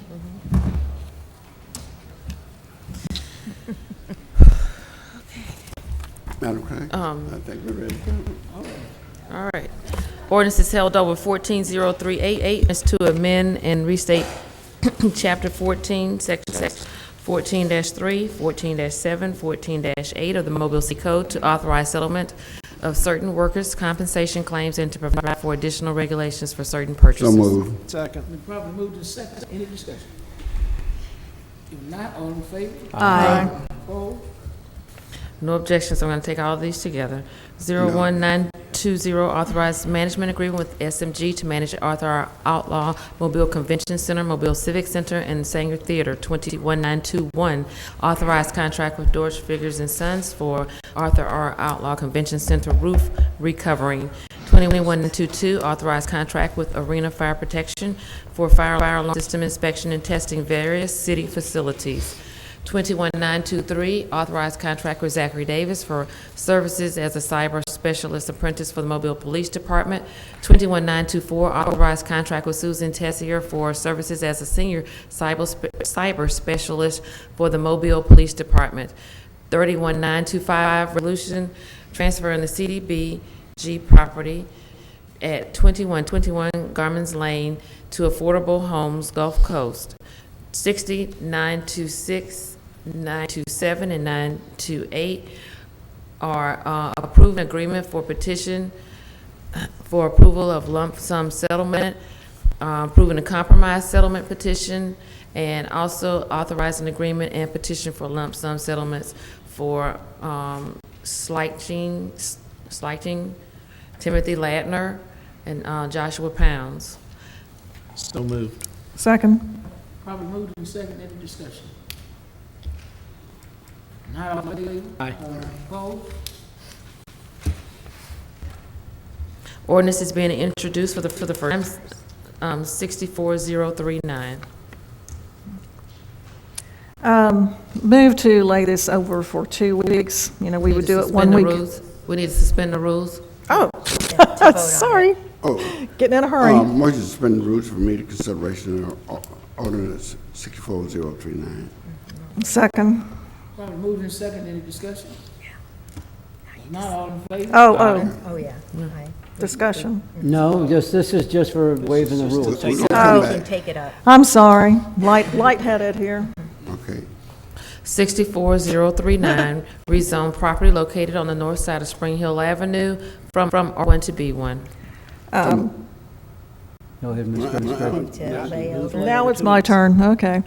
Normally, these first reads are laid over for 1 week, but I'm going to request that we lay it over for 2 weeks to just give us an opportunity for the applicant to meet with some of the people who have contacted us, who live near the site. They may be some speakers, or they may be people who have just contacted us. We talk about possible restrictions and covenants to the site. Second motion. She did, and it got seconded. All right, that's it. I'm not going to say anymore. We had a discussion. I think I just did my discussion. Aye. All right. Consent resolution's been introduced. Motion passed. For 2 weeks. 2 weeks. Hold on. 2 weeks. 2 week layover. Consent resolution's been introduced, 01930 through 03953. I'd like to ask that 03950, 941, 952, and 953 be taken separately, because it's my intention to withhold unanimous consent for those. Okay, where are we? Well, they won't have to be taken Say that separately. Which ones are you calling out? I'm sorry. They're just called out. Okay, so then we just go, we can, Wait, that's for you. Motion to suspend the rules for immediate consideration of resolution 01953 through 01953. With the exception. No, it's 01930. 03, yeah, 03 through 03950 with the exception of 952 and 953. 941 and Did you call 950. out something else? 952, the last two. Last four. So starting at Last four. Unanimous consent on the last 03950, four. is that where Last you want to four. start? Is that the one? Yes. Okay, thank you. Okay, with that, then that's 60, 941. The last four. The last four, he's called out two, and you called out See, the two. agenda got changed. They're non-debatable. Yeah, It's through 21-949. okay, yeah, because my agenda was not. 01-930 through 21-949. I haven't. You got it? That's you're going to Let's let go. go, right? We got it. No, we need it, As you long suspended, as so we need a second. Second. You got the Thank last you. two. Motion to second in discussion? All in favor? Aye. Opposed? Madam City Clerk. 01930, authorize addendum number 3 to the cruise terminal berthing agreement with Carnival Cruise Line. 01931, authorize reimbursement agreement for relocation of utility facilities on private or public right-of-way with MAWS. 08932, 933, approve bids for janitorial supplies and approve purchase orders for fuel. 40934, 935, and 936 are declaring structures at 216 Abram Street, 1157 Chinkapin Street, 851 Chin Street, public nuisances and ordering them demolished. 58937, add Lester's Mowing to the list of private contractors to abate properties declared public nuisances. 58938, 939, 940 are assessing costs for removal of weeds. Group, Wheatland Groups 1594, number 30 and 34. 6941, approve award of special bonus to Officer of the Month is Mayor's Incentive Program. 21949, authorized contract with Arena Fire Protection for fire alarm repairs at Mobile Civic Center. So moved. Second? Probably moved in second in discussion. Not all in favor? Aye. Opposed?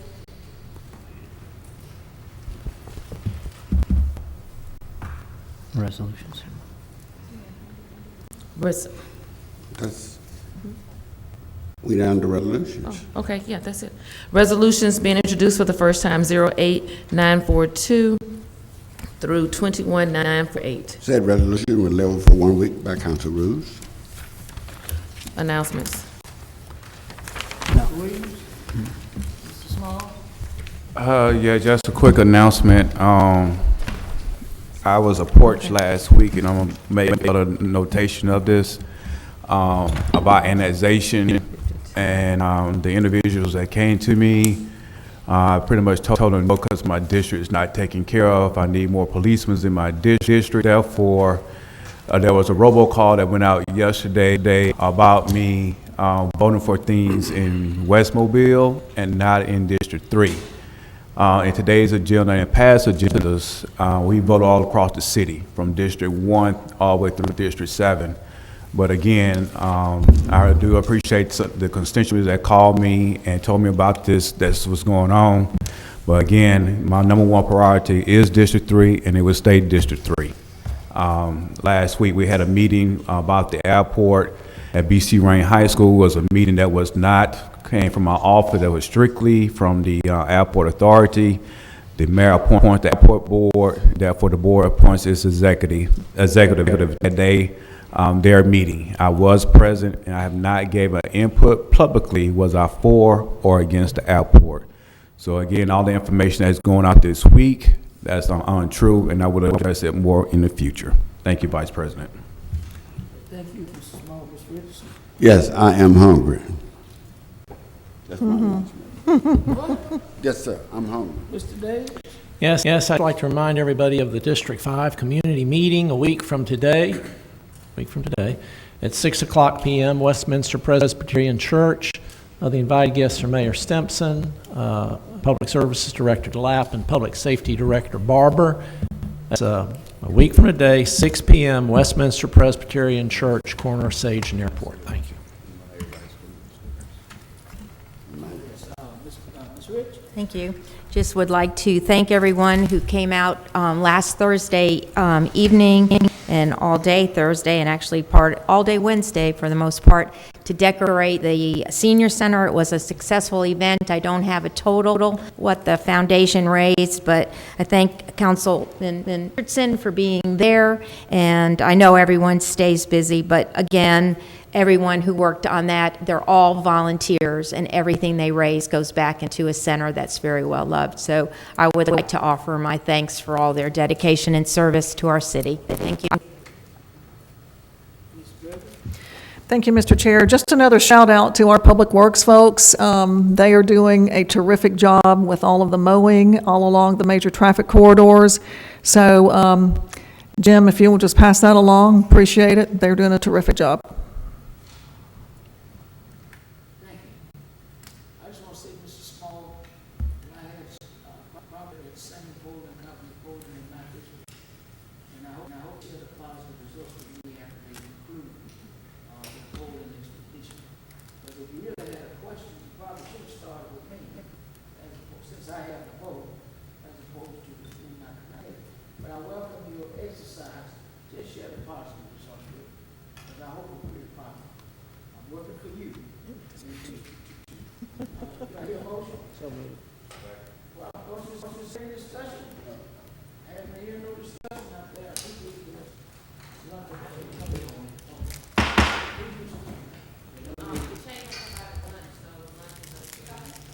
You know, we were going to meet with the chamber today, and see, I asked Courtney, and she said we didn't have it.